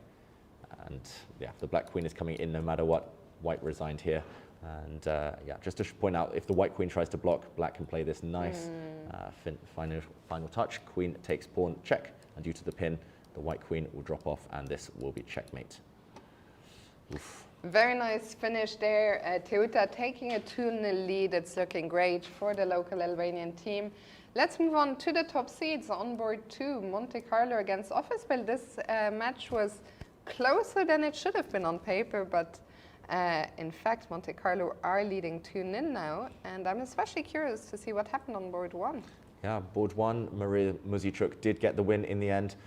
We left it a long time ago, but just to show how the game finished, okay, she did actually win the exchange. It was around here that black found a nice breakthrough. Look at this, Fiona, beautiful breakthrough. Wow. Bishop takes g3, spotting that after a exchange, white is simply incapable of taking back this rook due to a nasty check on the second rank, followed by checkmate.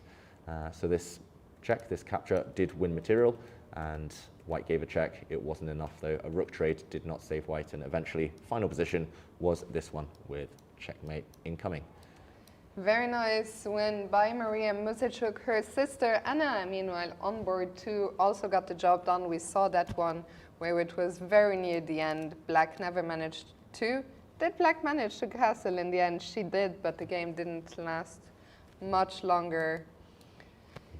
With the king just being in too much trouble. Yeah, white with an extra knight and with the ongoing attack. Just, yeah, a masterclass from Anna Muzichuk. Great opening and finished off in style. I'm very curious about the next one. We saw Ellen Nilsson, a big rating underdog, was doing incredibly well against Sarah Kadem, and she's still doing well. Yeah, she's still doing well. It's a bit of a wild position. We've talked about kings on g5 here. There's a king on g6. Everyone getting adventurous as we approach the time control. And just to do some quick calculation here, superficial calculation, pawn takes pawn. Okay, white has just played d takes c5. A capture here would really backfire on black. Wow. I think in multiple ways. At the very least, you could take back with your bishop, and after the black rook recaptures, suddenly this queen is torn in two minds, and it cannot actually take this white rook because a queen takes pawn check, and the black king only one safe square, and rook drops with check as well, and white will make a new queen. So actually big trouble potentially from Sarah Kadem here. How does she get out of this? Rook takes pawn is the other move on the radar. So let's take a look at that. Rook takes. Oof. Valuation bar, hates it. I'm looking at the bishop dropping back. What else could white try here? I was thinking bishop to d2. Looks very tempting. Looks very tempting, but the bar would fall instantly. Wow. I guess black just survives by trading off some pieces. Okay, how can this be so winning? Oh wow, it's just simple. Is it that simple? I'm going to try and do some quick calculation. Pawn takes pawn, hits the black queen. The queen pretty much has to take white's bishop, and then we just take a rook. And I was going to say, this looks like a big counter-attack, but white's king will be safe in the corner. I'm not sure whether you drop back immediately to the corner now, or whether you go via g1 first, but yeah, and suddenly it's actually white who's delivering the killer blow, the checkmate. Yeah, I was wondering, is that Ellen we see? No, that's not Ellen, but things are looking good for Helen, playing a fantastic game. And let's take a look now at a game that we wanted to see earlier, and we didn't quite work for technical reasons. That game is over now, and with that, Monte Carlo has actually won their first round match. Let's see how Pia Kramling wrapped this one up. Yeah, it looks like classic Pia Kramling. She's got a slightly better position. It's not much. It's kind of a strategic thing. She's about to conquer that c-file, but now it's more the fact actually that she got the bishop pair, this bishop in the center lacking squares. It had to drop back. It was traded off, and now infiltration on the light squares first, taking the c-file. Next, it's all about the black king, and black was not able to hold things together. We saw this move, queen to e8, just allowing white to win a pawn, and rather than suffer in a hopeless endgame after a queen trade where eventually white's a pawn would make the difference, black decided to keep the queens on, but Pia Kramling crashing through behind enemy lines. Nice, bishop to c8, and bishop back was the killer blow. Rook to c8, unstoppable, winning the black queen. Just Pia Kramling doing what she does best. Very nice game by Pia. So we'll come back later on to check in with Ellen, who is still playing for a big personal upset, but the match is lost for her team. Official. Let's check in with the board 3 match, Super Chess against Pedone Solano. Yeah, and we have had a couple of results here. Right now, Super Chess are in the lead. Let's just do a quick roundup on board 1. Earlier this endgame, we thought white had a slight advantage, and that is still the case. White now has transformed that advantage into an extra pawn. But rook endgames, Fiona, drawish tendencies. Very tricky. One of the nice things for white maybe is that the black king is kind of far removed from the action. If I'm white, I would love to somehow get a rook to the f-file, just cut that king off completely. Black to move right now has a choice to make. Does she want to trade a pair of rooks or keep both rooks on the board? Yeah, it's a really difficult choice. Usually as the defending side, you only want to trade down to a single rook endgame if you can guarantee that you can blockade your opponent's extra pawn, or if you have counterplay here, for example, it would be a bit tricky to stop the white rook going hunting for pawns. Maybe the kind of plus side is the black king can finally move, kind of inch towards its desired side of the board, but you will be cut off forever, and eventually this pawn, maybe it will tell. The option is to keep rooks on and maybe look for counterplay later, but I don't really see it, I've got to be honest. It's going to be one-way traffic and 2-result game. Yeah, so let's see board 2. We can see there on camera Thea Guecci against Dinara Wagner. And okay, and it looks like the underdog here. yeah, Thea doing very, very well. Yeah, it's right now level material, but it's just about this black king. Black has nice central pawns, so actually decent long-term prospects, but while the queens are on the board, this black king, imagine any knight ever landing up on the f5 square. If white could somehow teleport, the arrows don't even allow me, but if the knight could land on f5, this would be game over. There is a path. White will want to step forward the pawn to c5, knight into c4, knight into d6, and then background, and game over. I mean, it is white to move. c5 looks like a very tempting move. Looks like the most natural move, the strongest move. There we see this game in action. She moves her rook. Looks like she has just played this move, rook to e1. Also understandable, but maybe missing out on an opportunity to rush with the attack. I just want to point out why c5 is so strong. I mean, I'm not sure even what black does. Let's say the knight defends the king. It's just unstoppable to come in. And I think once the knight lands on d6, black will be forced to give up material to eliminate it. Yeah, time might be a factor here. We're on move 28. Thea has 4 minutes, Dinara has 6. Still, the position is very complicated for black. I'm sure both players are seeing that plan of pushing the pawn, and it's not easy for black. There's no clear way to stop it from happening. Yeah, despite the evaluation bar slightly dropping, Dinara is really not enjoying her position, I feel, and she still has to be creative in this defense. White's moves are far, far more intuitive than black's. So potential upset on this particular board. Absolutely, and let's see board. Yeah, we have results on board 3 and 4. Maybe Yeah. we can just talk about the final positions briefly. So Super Chess did take a 2-0 lead, 2-0. This was a nice killer blow in this position. We actually saw it earlier. White had full strategic domination. Knight to h7 wins because either you will take this rook, winning material, or you will drop back with a nasty check. If the rook saves itself, for example, then check. And a checkmate. The knight covers the escape squares. Game over. Very nice finish, and let's see how did Marcel Efremsky wrap up her game. Yeah, and it looks like, I'm not sure whether white lost on time here or whether white just resigned. The last move was rook a7, but black is doing very well here. Up a rook for a knight, And I'm assuming, for example, the move rook to d5 or something similar, and just taking pawns back, taking material. Maybe slightly premature, the resignation, but it is a winning position for We Black. never know. The fact that rook a7 is the last move we see is an indicator that she might have lost on time. So, okay, I think that concludes our tour of the women's section. Let's go back to the open, and where do you want to start? Ooh, we're closing in on the time control now. Let's go to the most dramatic games, or where the players are in time trouble. Okay, I see some results. I see some crazy action. Let's just check in on Super Chess, sorry. Yeah, they used to be called, it's very confusing. I Yeah. think last year they were called Super Bet.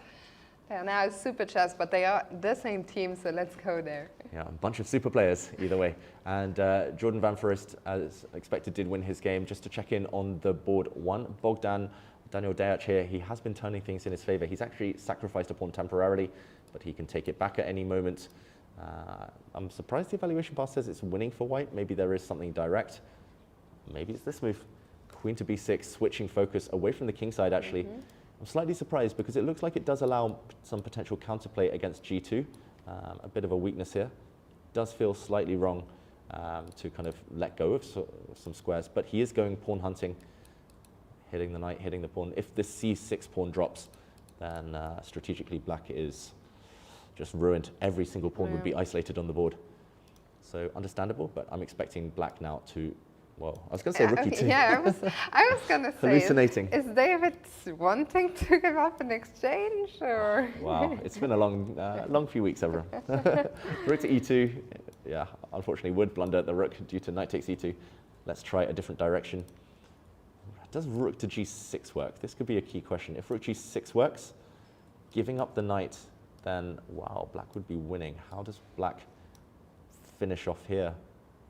I just didn't see a follow-up. Oof. Okay, maybe we just move. Maybe we just, no, rook g1. I need help, Fiona. Ooh, no. Rook g1, rook e1. Yeah, I was going to say rook e1, but then there's a, just trying to deflect the white rook to give a checkmate, but then there's a nasty check on the Black king. This is crazy, these tactics right now. Black has a winning move here. Where is the win? But where is the win? Is it something really quiet? Where is the knockout blow? Am I going to need to turn on the evil engine? Let's do it. Wow, Black has only one winning move. And this is so tough to see. Oh my goodness. Daniel Dejac has for sure missed this one, otherwise he wouldn't have allowed the counterplay. The only winning move is king to h8. I mean, that's almost impossible to find. I don't feel bad about missing that one. I think we could have looked for a long time. We could have looked for a long time.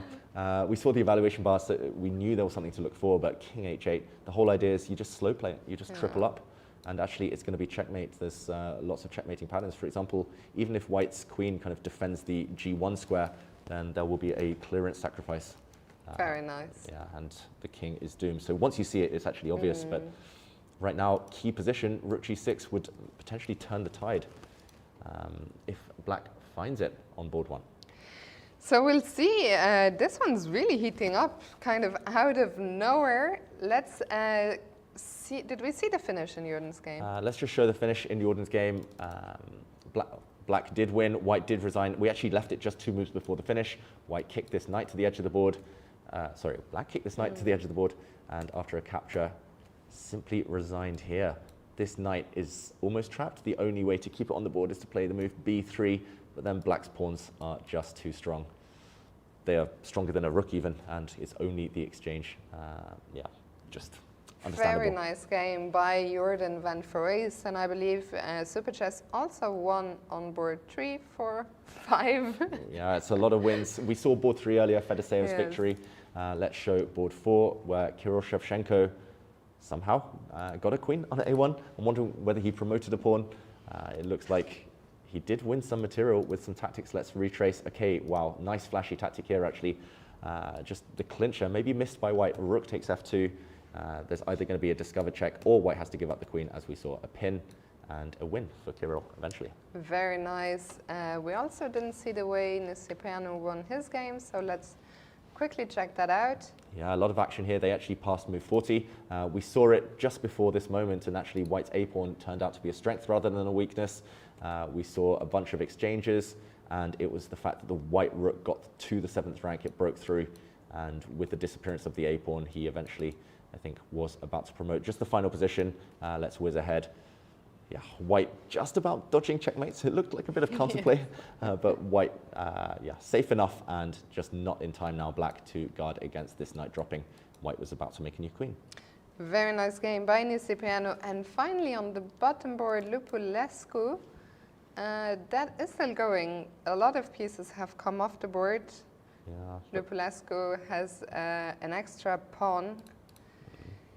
And the bishop probably dominates the knight here. Or how do you feel? Yeah, just about. If Black gets 2 more moves, if Black's able to centralize the king, I think no more counterplay, Black should win. Knights are notoriously bad as well at stopping these flank pawns. Right now, this last move might be a really clever one, just pinning down the White king to the defense of f4. Otherwise, the White king could go pawn hunting and counterplay. Can I try g3?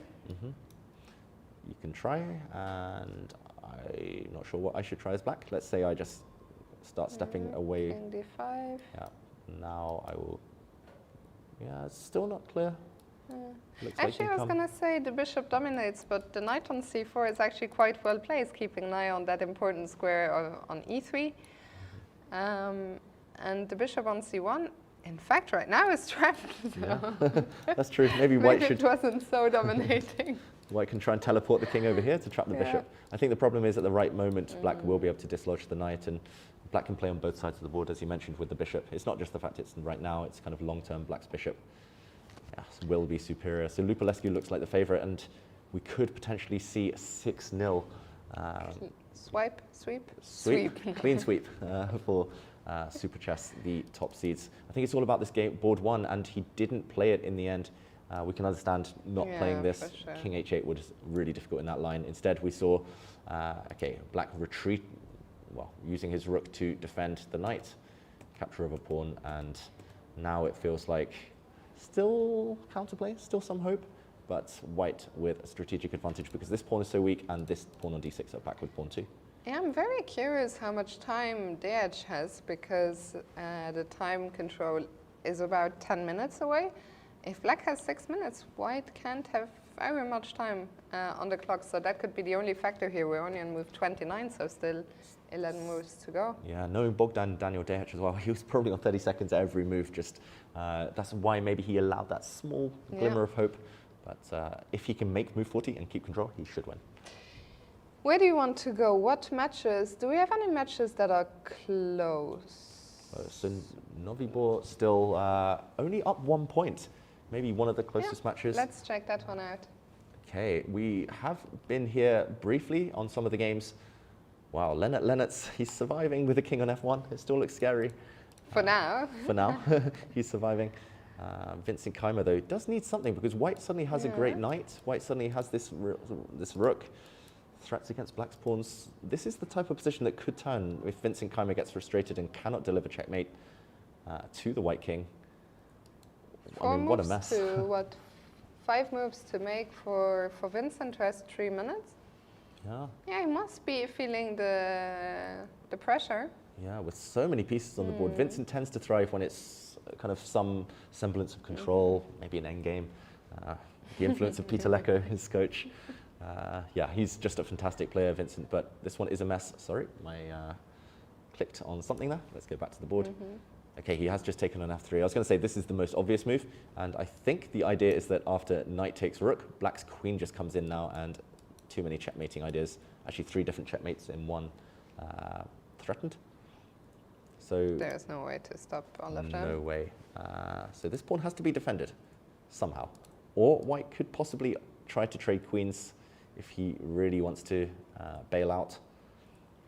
I think this is what I would do with no time on the clock, but Lennart does... he has plenty of time. Yeah, he does have 20 odd minutes left. I'm sure he would love to keep pieces on the board, especially given Vincent's time situation. Simplifying here surely understands that that would just leave him in a bad spot. We'll come back to this one. For now, let's move on to board 2, Navarra against which Suvorov? Alexander. Yes. And David Navarra, he's trying to break through the A file. I think he's actually done a good job of looking up the king side. It would have been tempting, so tempting for humans to go after the black king, but the black king was actually safer than it looked, and they have this pressure on the A file. If the white queen ever sneaks behind, then it's going to be fatal. So black has to keep the tension. We have actually passed move 40 here, so we won't linger for too long. We'll go to other games where there's a bit of a time scramble, but yeah, white with the A file control, I think he's got an advantage. So Novibor in control on the top two boards. They won on board 3. We saw actually that nice move by Nguyen. Looks like the board isn't opening for us right now, but I think we saw it very near the end. So giving the lead to Team Novibor. And let's go to the other Suvorov, Luka, who is playing against Mateusz Bartel. Yeah, so we left this a bit earlier and we were thinking, what was a white rook doing on a6? This one has really changed. We've seen the queens disappear, but right now white can simply take this pawn. I think this will be the key. I don't think white should get too greedy here, but you can take this pawn, and this endgame of 5 versus 4 should give white good winning chances. I think if these two pawns didn't exist, it would just be a dead draw, but the fact that black has an isolated pawn makes it very difficult long term. White will slowly start pushing pawns, maybe bring the king forward, and then start going for the Isolani with the rook. Yeah, long grind looking ahead. a long grind ahead. I was going to say this is going to be one of the longer games of this round. Let's move on to board 5, where actually Per Campos was giving Hager a tough time, but things seem to have turned. Things have turned. We eventually did see the center explode. We left it when we were debating whether black should push a pawn, and actually later on we did see it was white just a few moves down the line. White was the one to lash out, and I think this was flawed. He didn't need to push forward. He could have continued to maneuver, and if we catch up with the current position, yeah, very tough. I mean, he had little time on the clock. Still needs to make 2 moves. But yeah, is there anything he can do to stop this spread? Oh, it looks really scary. Black is in a pin, so Oh wait, it's black too. it is black's move as well. 8 seconds on the clock, according to this, Which is not possible. It must be at least 30 seconds left for Campos, but either way, not much time. Yeah, I mean, 2 most tempting moves are, well, I was going to drop my queen, I was going to say queen h4. I'm so glad I'm not playing Fiona. Okay, the most tempting was the first instinct, giving a check, but not maybe the most accurate. Approved. Okay, what could black try here? What else?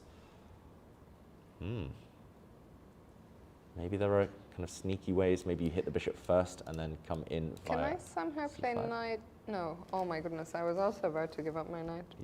Yeah. I was like, knight e5 and I can jump into f3, and then I was like, oh, there's a pawn there. Feels like it has to be to do with this black queen. I just want to get out of this pin.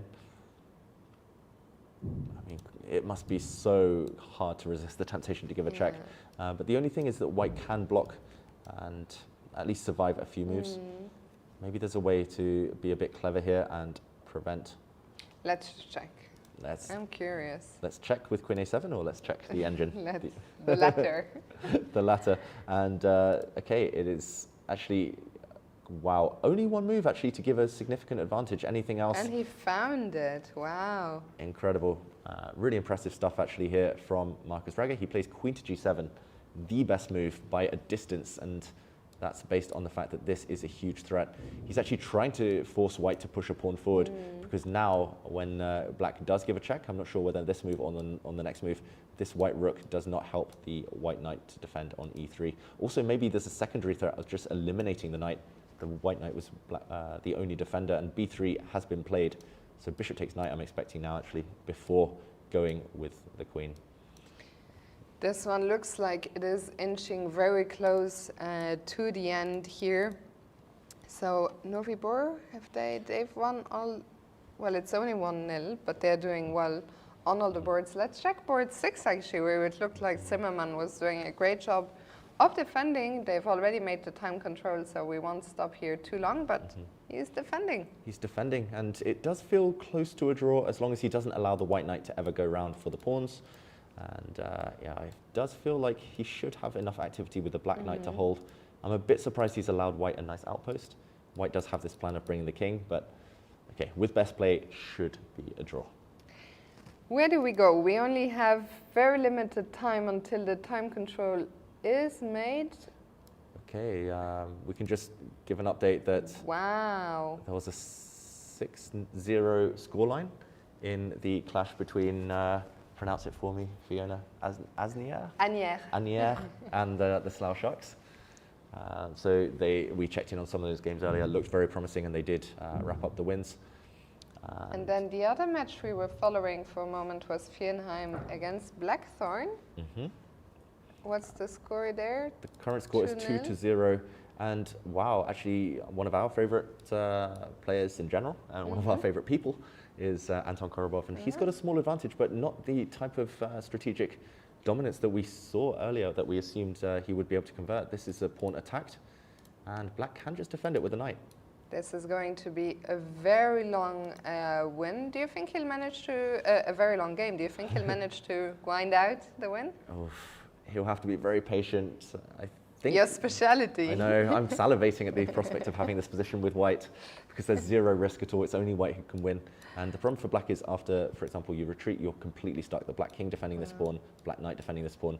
The one debate is whether to ever push with the g5, but then you'll have other weaknesses. I think white has very good chances of winning, even if maybe it's possible to defend with best play. So Fienheim actually has won on boards 2, 3, and 4. Maybe we can quickly check the live games first to see has the time control been made. So let's go to board 5, Maze against Nelson. Okay, wow, shock on the cards as Jonathan Nelson looks like he's about to defeat Grandmaster Sebastian Maze. Incredible, with the black pieces. With the black pieces, black simply has this extra bishop.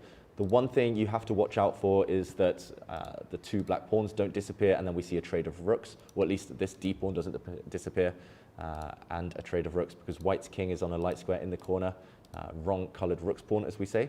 And, okay, giving up his pawn on d5. I am shocked by that move.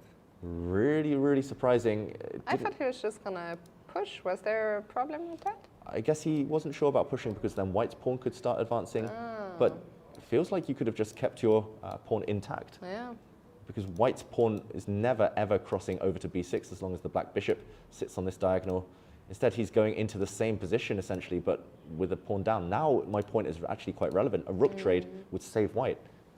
Black with a bishop on f2 and an h pawn would never actually be able to break through if rooks disappear. The last move here before the time control, I think we'll see this move, this game again in the future. They are going to be here a long time. Let's quickly check in with Steven Ledger on the last board against Fabian Lewicewski. Yeah, can Steven, actually two Ledger brothers still in action. One of them has fallen to defeat, and this one, it looks like Steven's doing okay. He's a pawn down with white, but he does have this opposite color bishops scenario, and he might be about to regain the material. Maybe you can draw here, Fiona. Okay, so black to move, but how do you defend the pawn is your point. Yeah, I don't see it. If you march forward one square, then the pawn behind it drops, the a7 pawn drops. And if b5? Yeah, maybe b5 is the only way to keep the game going, keep the advantage. But after a trade of pawn, white, white will still have to defend this really accurately. Can I go rook d5 here? Yeah, I think you can try to tie pin. you down.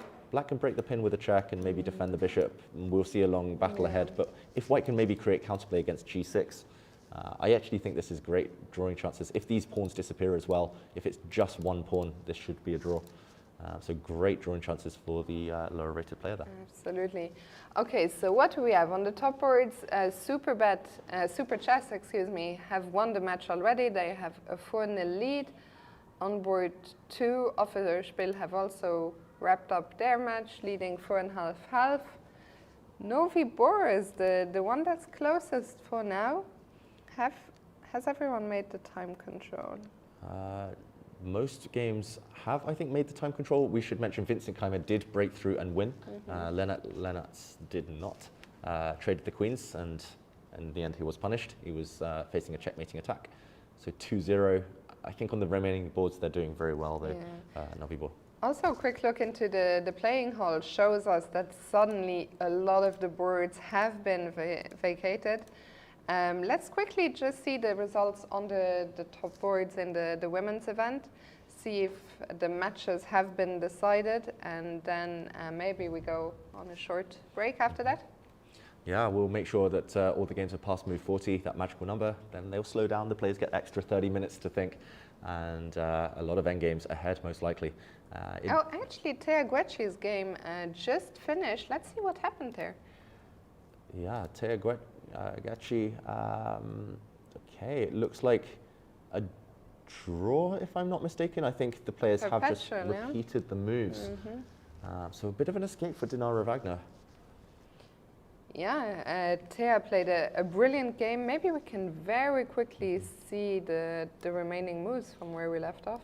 Yeah, so actually we left it quite a while ago. We left it just around here. White brought the rook to the center. We were thinking, okay, White is doing very well, bringing the knight in. But maybe that loss of a tempo was more important than I originally thought it was. Yeah, and I'm surprised she didn't bring the knight into d6, I must admit, instead trying to lift her rook up. And this pin's slightly annoying for White. It's hard to go for the black king now, hard to break through an attack, and even willing to give up a kingside pawn to slow White down. And it was this move that was a silent draw offer, queen to d2, rather than continue the game. Actually, White's pawn structure is crashing now. It's just being broken up. So queen to d2, very understandable decision, giving up the knight, but going for the black king now. This is a check. Black's king should not drop back because White here would just pin the black knight. Next move come in with a checkmate. Really nice trick there. Instead, the king advanced and a repetition of moves and a draw. Okay, and we see actually that in that match, the only game still going, so Super Chess have actually wrapped up the match. Only the end game on board 1 remains. I think we'll take a deeper dive on that after the break. Nino Batsiashvili with the extra pawn. And so what is the standing in the top 2 matches? They are decided. They are decided. And Teuta? Yes. Not Toyota, as I said earlier, Teuta. They have wrapped up the victory with 3 wins on the bottom 3 boards. The final game still in action is this clash earlier we discussed between Johansdottir and Stefanova. It does look like Stefanova is about to convert this advantage though in the endgame, and they will most likely win 4-0. Absolutely, and let's just see match 2 where only 1 game remains. That is Ellen Nilsson against Sarah Kalem. Ellen was doing great, and things have turned here. Things have turned here. So in this clash between Offerspiel and Monte Carlo, yeah, it feels like she had this killer attack, but maybe it's the time scramble, Fiona. This was just move 40 that's been played. Rook to f3 was the last move. Both players get an extra 30 minutes now. But we did leave it on move 37, just 3 moves earlier, with White having a big advantage. And Black played a really clever move here, rook to g8. Just some ideas in the air. Also a really unpleasant move for White to face with no time on the clock. Unexpected move, strange move, mysterious, but some tactics here. And I think a bit of panic from Ellen Nilsson, having not expected this. She brought her queen to c3, and we can see with the evaluation bar dropping there that this was not approved of. White's king has been just left to its own devices, and after a pawn was captured, yeah, I think just time trouble, rearing its ugly teeth there, and rook to f3. But that last move, so did Black miss something here? Yeah, I'm wondering whether Black could have maybe just gone for the white king immediately. This was the last move, and you can see how important that can be. Was it move 41? Very likely Sarah would have spotted there that there was something there, but in this case...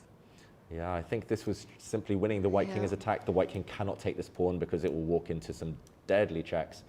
And instead, if the white king tries to hide in the corner, maybe Black can just come in, start threatening some nasty checkmates. Checkmate on G2. Yeah, rook to G1, I was going to say, can be met by the really nasty deflection. Nice. Next move coming in. So missed opportunities for both sides, but the game's still ongoing and a bit wild right now. But Black surely is going to break through to the white king. Absolutely. Okay, and I think with that we have taken a look at all the main results on the top boards. We are going to go on a short break now, but when we return, we'll see some of those final moments from the top boards. We'll also take a look at the results from the boards a bit lower down, so don't go anywhere, and we'll see you on the other side of this break.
Chess is a game that is 1,400 years old. How come that today it is regarded as an important educational activity used in schools all over Europe? To answer this question, we must ask ourselves what the future will look like and how the schools are preparing children for the challenges ahead. Extremely rapid changes in social conditions. Absolutely not. We'll take a look a bit deeper down because in the Open we haven't gone further down than board 5, so we'll do that. Is there any interesting games still going on in the top matches in the Open? Yeah, and we mentioned Super Chess winning 6-0 on board 2 Offerspiel. They are currently leading 4.5-half, one game going there. It looks like Arian Tari might well save himself. Maybe I can just quickly show that game. Sure. Before we move on, where there are actually several games still in action, some matches undecided yet. And this one between Arian Tari and Richard Doyne. Yeah. Doyne. There's a material imbalance, and Arian Tari was actually strategically in big trouble earlier, but now he has some chance. His queen is attacked though. The white king is also in a mating net. It's currently rook and bishop for queen. And I just wanted to jump to this one because he has to be careful. For example, if the white queen, lifts up to f7, then black might be able to go for a back rank checkmate on the first rank. Yeah. You've got to be really careful here. That being said, black cannot rush for this yet because suddenly we would see a counter-attack. Why is the evaluation bar still in the middle? Maybe it's because, firstly, you cannot checkmate. White's rook still on the board. No time to take this rook, of course. Evaluation bar is working, just checking. This would be a sudden counter-attack and a checkmate. I think this actually might be a logical conclusion to the game because after queen takes bishop, black can give a check with the knight. This, of course, forces the king to retreat to the first rank. The black knight goes back where it came from, and we'll see a repetition of moves. This is crazy. The king cannot run from the checks because it will get checkmated, and you cannot trade rooks either because you'll get checkmated either on c1 or on a1. So we would just see a repetition of moves. That's very nice, actually, and great result for the player with the black pieces. On paper, he might be disappointed. He had a great position, but still, it looks like this is now headed for a draw, which would mean Offerspiel winning their match 5-1. And then, well, Novi Bor, there's still 4 games going there. Yeah, still 4 games going. We saw board 1, Vincent Keimer did win his game. Board 2, David Navarra, he has an advantage, but it's just how much is that advantage? White's queen active, black's queen passive. That's the only real imbalance right now. And at least there is a plan. It's just any check will be decisive, most likely. So I'm expecting David Navarra eventually to break through. It just looks so unpleasant in practical terms. I'm not sure how black keeps the balance. It feels like you have to keep waiting, but as soon as the white queen gets in, how do you keep her out? You can block her squares, you can block her route in. Eventually you'll get kind of stuck. I can barely see a move here for black. And eventually at the right time as well, white might even try to open up the queen side. Uphill struggle to hold this for black, for Suvorov, the underdog. And further down in that match, what is still going? Looks like they are pressing on every board except for board 6.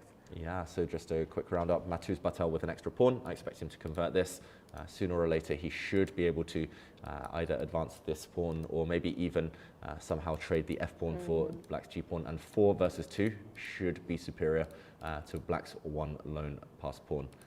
Long battle ahead, but should be winning for white. And then another game that is still going there is board 5. Board 5, which looked like it was going to be decided soon. Yeah, and it still should be decided in the near future. It's just queen and knight, such a good combo. White's bishop as well, just not really able to participate in the defense. I'm expecting the queen to come in this way, or maybe a nasty knight check. This white king, it's hard to imagine surviving, right? For sure. Yeah, Lauren here fought really valiantly. At some point he had a very nice position, but time was a problem, and also these top players, they do this so often. No matter how good your position is, they'll keep fighting. They'll never just roll over, and so often they find a way to turn things around. Yeah, they're so consistent as well. Just if you slip once, if you give them one opportunity to strike back or to activate their pieces, they seize it. And right now for Lauren, not looking good. Yeah, this white king should be doomed. And that brings us, you mentioned game 6, board 6, and this one's still in the balance. Black's done everything right here to hold the fortress.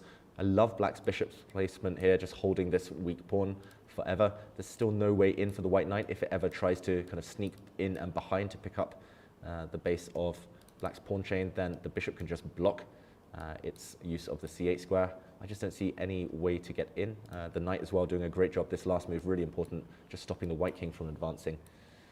Fortress, Fiona. Absolutely. What amazing defense by the rating, massive rating underdog Zimmerman.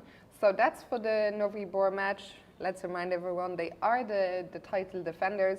We already saw that Anier beat the Slow Sharks 6-0. And I think before the break we saw Fienheim against Blackthorn. Still some work to do, but the match all in all looking good. Yeah, they just need half a point, Vienheim. They're leading 3-0, so half a point from the remaining 3 games should do it. But it's enough to look at the top board where Anton Korobov with white is going to make at least a draw, most likely even win this game, just because he has this outside pass pawn. Still takes a while. You still have to either get the white king in, or you have to maybe round up this pawn while the black king is distracted, but should now be winning for white with this extra pawn advantage. So those are all the matches that we've been watching. Maybe we can take a quick look at the results. So on board 6, Asker Schachclub has lost the match 5.5, is that correct? That's right, Turkish Air defeating Asker 5.5 to half. Asker, a very experienced Norwegian team, but against their kind of super grandmaster opponents, it has been difficult.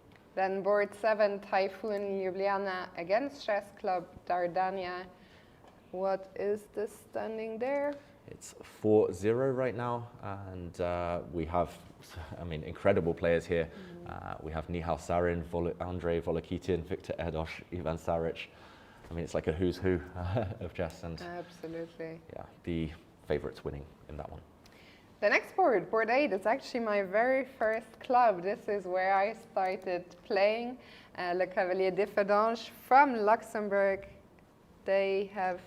Wow, Fiona, this is the closest match among the top boards. The current score is Leiden, the favourites on paper, I believe, with 3 points, and Differdange 2. So 1 game still in action. I think maybe this is the moment we jump in, because it looks crazy as well on the board. Wow. So Differdange needs a win here on the last board to equalize the match. And their player is here white. He does have this extra knight. Black does have 3 pawns in return, so it's actually level material. But whose king is weaker? For me, it's really unclear. Feels like white's queen is so close to doing some damage, but all 3 results possible. Of course, the computer kills the joy. It says this is just level. But right now, yeah, anything could happen. In a must-win situation, Fiona, what is the mentality here? Do you know the player with the white pieces? Yeah, he's actually a very tricky player, so I'm not surprised to see a position with material imbalance. We're not going to go back, of course. I imagine it was a very messy game which led to this position. Looks that way. I would take white, but I'm still looking, how do I continue? I would love, I think as you mentioned, to get the rook on the f-file to activate the rook, but how do I do it? Yeah, if you could ever land the rook on the f-file, there's going to be huge threats. Yeah, the first move that came to my mind was retreating the knight, and I did just quickly check that is one of the best moves.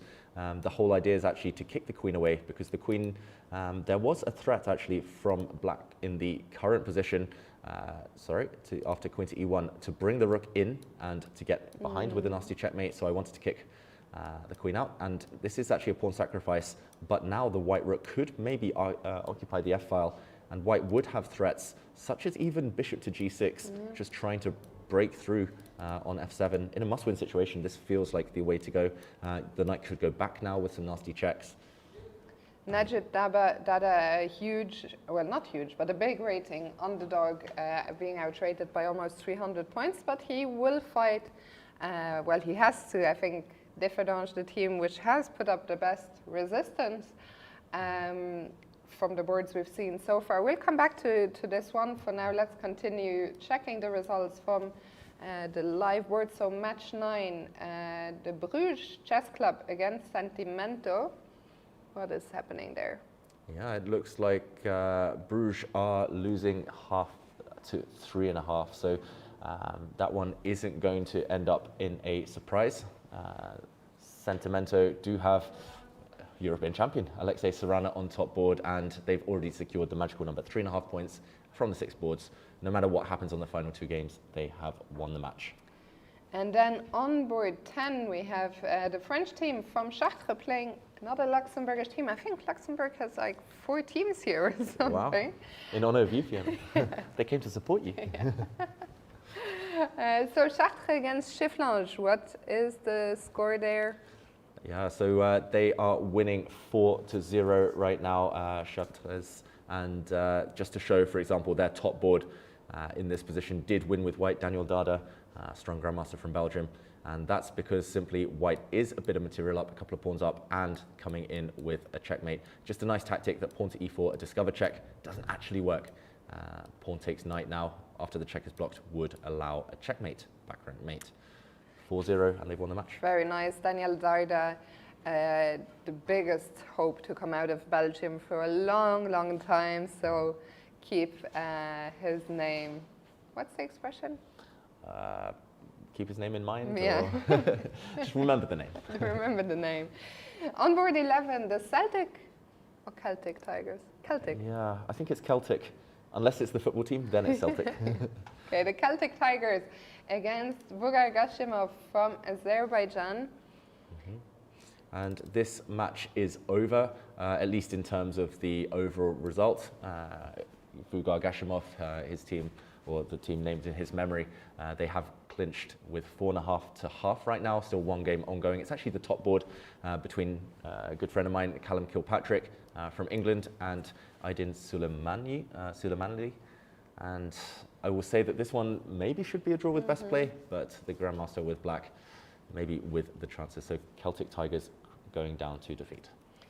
Then next one on board 12, we have Beersheva against Khania Chess Academy. Yeah, and this actually is one of the matches with the most games still ongoing. The score right now is 2-0 in terms in favour of Beersheva. And okay, still some crazy positions left, Fiona. Yeah, let's take a quick look at that match. Yeah, so this is the current position on board 1 with Viktor Mikhailevsky, the Grandmaster with the white pieces. He has a bishop for black's 2 pawns.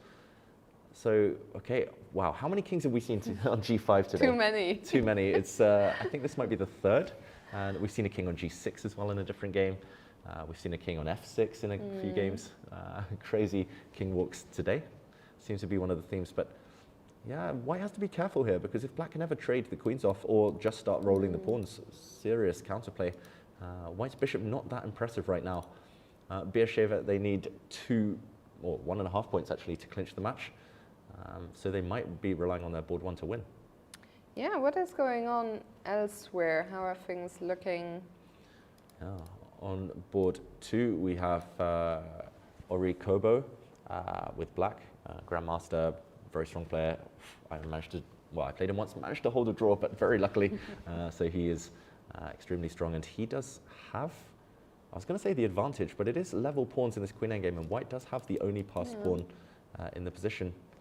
Maybe a draw with best play. For sure, white's king looks a little bit airy. I mean, it's white to move. White to move. How to hold this. When in doubt, they say push past pawns, but... I was worried about queen a2 and b3 and this pawn. This pawn is only 2 squares away now. This does look really scary. Yeah, You're right, I'm Fiona. shocked the evil bar hasn't moved. Do we just have a perpetual? Yeah, no perpetual immediately, because the black king is able to run and hide, but maybe there's some way to threaten a checkmate behind, and some chances of holding here. You have to be really careful if you're going to calculate this. This one could certainly go either way. I think black is probably the one who's a bit safer here. White is the one who has to show accuracy to draw, but in the live position, looking for safety, maybe one of the safest moves would be to just move the king, just to stop your idea of queen to a2. And for example, if we do see a pawn exchange, king and pawn endgame won't work out for black due to this one running. You can take a pawn, but now white can give some checks maybe. yeah, it's only black who can win. Yeah. Draw with best play if white does well. So let's see what else in this match. Board 3. Board 3, it looks like yeah, the Israeli team are likely to score another victory here. I think everything we're looking at, they're in control. They should clinch this match. Here it's just all about the pawns. And a nice detail is that black can take on c5, but this, I'm assuming, will be met. No. Oh, not this pin. Right idea, wrong order. Let's switch the order here. I was going to say rook to c3 and then pawn to b6, but no. Tactics work the other way around too. This is a check first. Bishop takes pawn, now met by a check, kicking away the black king and winning a piece. And this pawn is going to race up the board. Actually, really nice trick there. Sharper than I am, for sure. Here, Nitzan Steinberg, also another very strong young Israeli player. And yeah, I think they will get this match eventually. So I think we've looked at everything we had in the open section. Let's go to the women's. So Teuta, we already saw clinch the match 4-0. Stefanova did eventually win her game. Just to show the final position here, actually a really nice flourish to finish. We saw black's pawn racing down the board. We left it here actually, and Stefanova realized she could make a new queen by sacrificing her rook. She pushed forward after bishop takes pawn. First a check, and then a block. No way to stop this pawn promoting anymore. New queen guaranteed. The white rook simply cannot get back in time to stop the queen. Lovely finish there. So Teuta get off to a winning 4-0 start. Monte Carlo on board 2 meanwhile. And that game looks in the balance again. Wow, this might be one of the craziest games of the round, Fiona. And I'm already seeing some wild tactics that are possible. So this is between Ellen Nilsson and Sarah Kardem. And yeah, this has been topsy-turvy. White was almost winning with an attack, then black was winning with an attack, but missed an opportunity. And black's last move, or it's the fateful move 40 and move 41, around the time control. Firstly, when you're low on time on move 40, a mistake here with no time on the clock, Sarah Kardam. And then move 41, for some reason, as soon as you get more time, players relax. They struggle to get back in the zone. I've been there countless times myself, and maybe a bit of a mistake. Well, not going to the evaluation bar, queen to h4, and Fiona, what if I play rook takes g4 check? I mean, walking into this, black cannot take this rook because the pawn is pinned. It looks like black has blundered the queen, but black will just move the king. And the rook is pinned. And the rook is pinned. No way to take the black queen. Unbelievable. I mean, this pawn is pinned, this rook is pinned, black's queen is hanging almost, black's rook What is... a crazy position. What a crazy position. Like, these bishops are just chilling on the other side of the board. Whoa. I mean, visually, it looks so strong for white, but I don't see anything. You cannot take this rook. Well, maybe you can, but this check would at least win back the material. And white's king would be the one doing walkabout here. I was wondering what happens if rook takes rook, but I think this would fall foul of a checkmating attack. Which rook if? Yeah, maybe it's just a capture and just a calm take of the white rook. Next move. To follow. Yeah. Wow, Fiona, this is one of the wildest games of the round. And somehow the evaluation bar is level. The computer says it's equal, and okay, rook takes g4, of course it's going to be played. It's the most natural move. It's the most testing move. And okay, my first instinct was correct, but actually I wasn't even sure about that one. King takes rook, actually the only move to survive. You've got to walk out into the open. Ellen's going to have to find some crazy moves still in order to, some very brave moves in order to hold the draw. Wow, I was going to say, do you march forward? You cannot march forward, you have to step back, but yeah, crazy is the right word. We'll see what happens here. Tell me, what is happening? Superbet, we already saw that be wrapped up, or no, Nino was still playing on the top board. Yeah, one game still going. Superbet have won the match with 2.5 points to half, so this one is just for pride. Most likely it's going to be a draw or a white win, so a 3-1 win at least for Super Chess. And right now it looks like very good chances. This white rook is really tied down its counterpart on b8. It's not clear when to push the pass pawn, but you have to time it well. It feels like as soon as the black king goes back, the white king will step forward, and kind of step by step, slowly but surely, white should win this one. Okay, and now let's look at the matches that we haven't talked about at all. On board 4, Rishon Lezion against Garuda Aika. where the team from Hungary is the big rating favorites. What happened there? The team from Hungary, they have clinched it. The score is 2.5 to half. There's still one game going on. And okay, this one looks relatively balanced until you count the pawns and you realize black is 1 pawn up. But white has a good blockade. Maybe the idea of coming around with the king and then breaking white's structure, kind of breaking down these pawns, should eventually help win this game for black, but still a lot of work to do. In the end, the Hungarian favourites did win this match, thanks to victories from Kotenashvili, from Huang, and from Zsokagal. It's the one. So a draw by Zsoka, which then clinched the match. On board 5, we have Gaz Ukraine against Kumanova, GSK Kumanovo, sorry, from Macedonia. And what is the score there? The team from Ukraine is a big rating favorite. And has that been reflected in the results? Yes, is the answer. But okay, there have been wins from Yevakishvili, from Daulite Konet, and from Natalia Zhukova. And I just want to show one position because we've seen loads of walking kings. And, oh, okay, I was looking at it from the other way. I was like, what's white's king doing on A8? And the king's on A1, H1. Wow. It did take, if it castled, one step into the corner, so we'll let you off the hook. It's been a long day. Thank you, everyone. This was a back rank checkmate, just a nice little tactic here. And yeah, this one did end the game. So the favorites are winning. Still one game going on with former Women's World Champion Anna Ushenina. But yeah, it looks like she is about to win thanks to the presence of this B pawn. It should eventually cost black her rook. Then on board 6, we have Pelaro Alingsas from Sweden against Typhoon Ljubljana from Slovenia. And yeah, it looks like the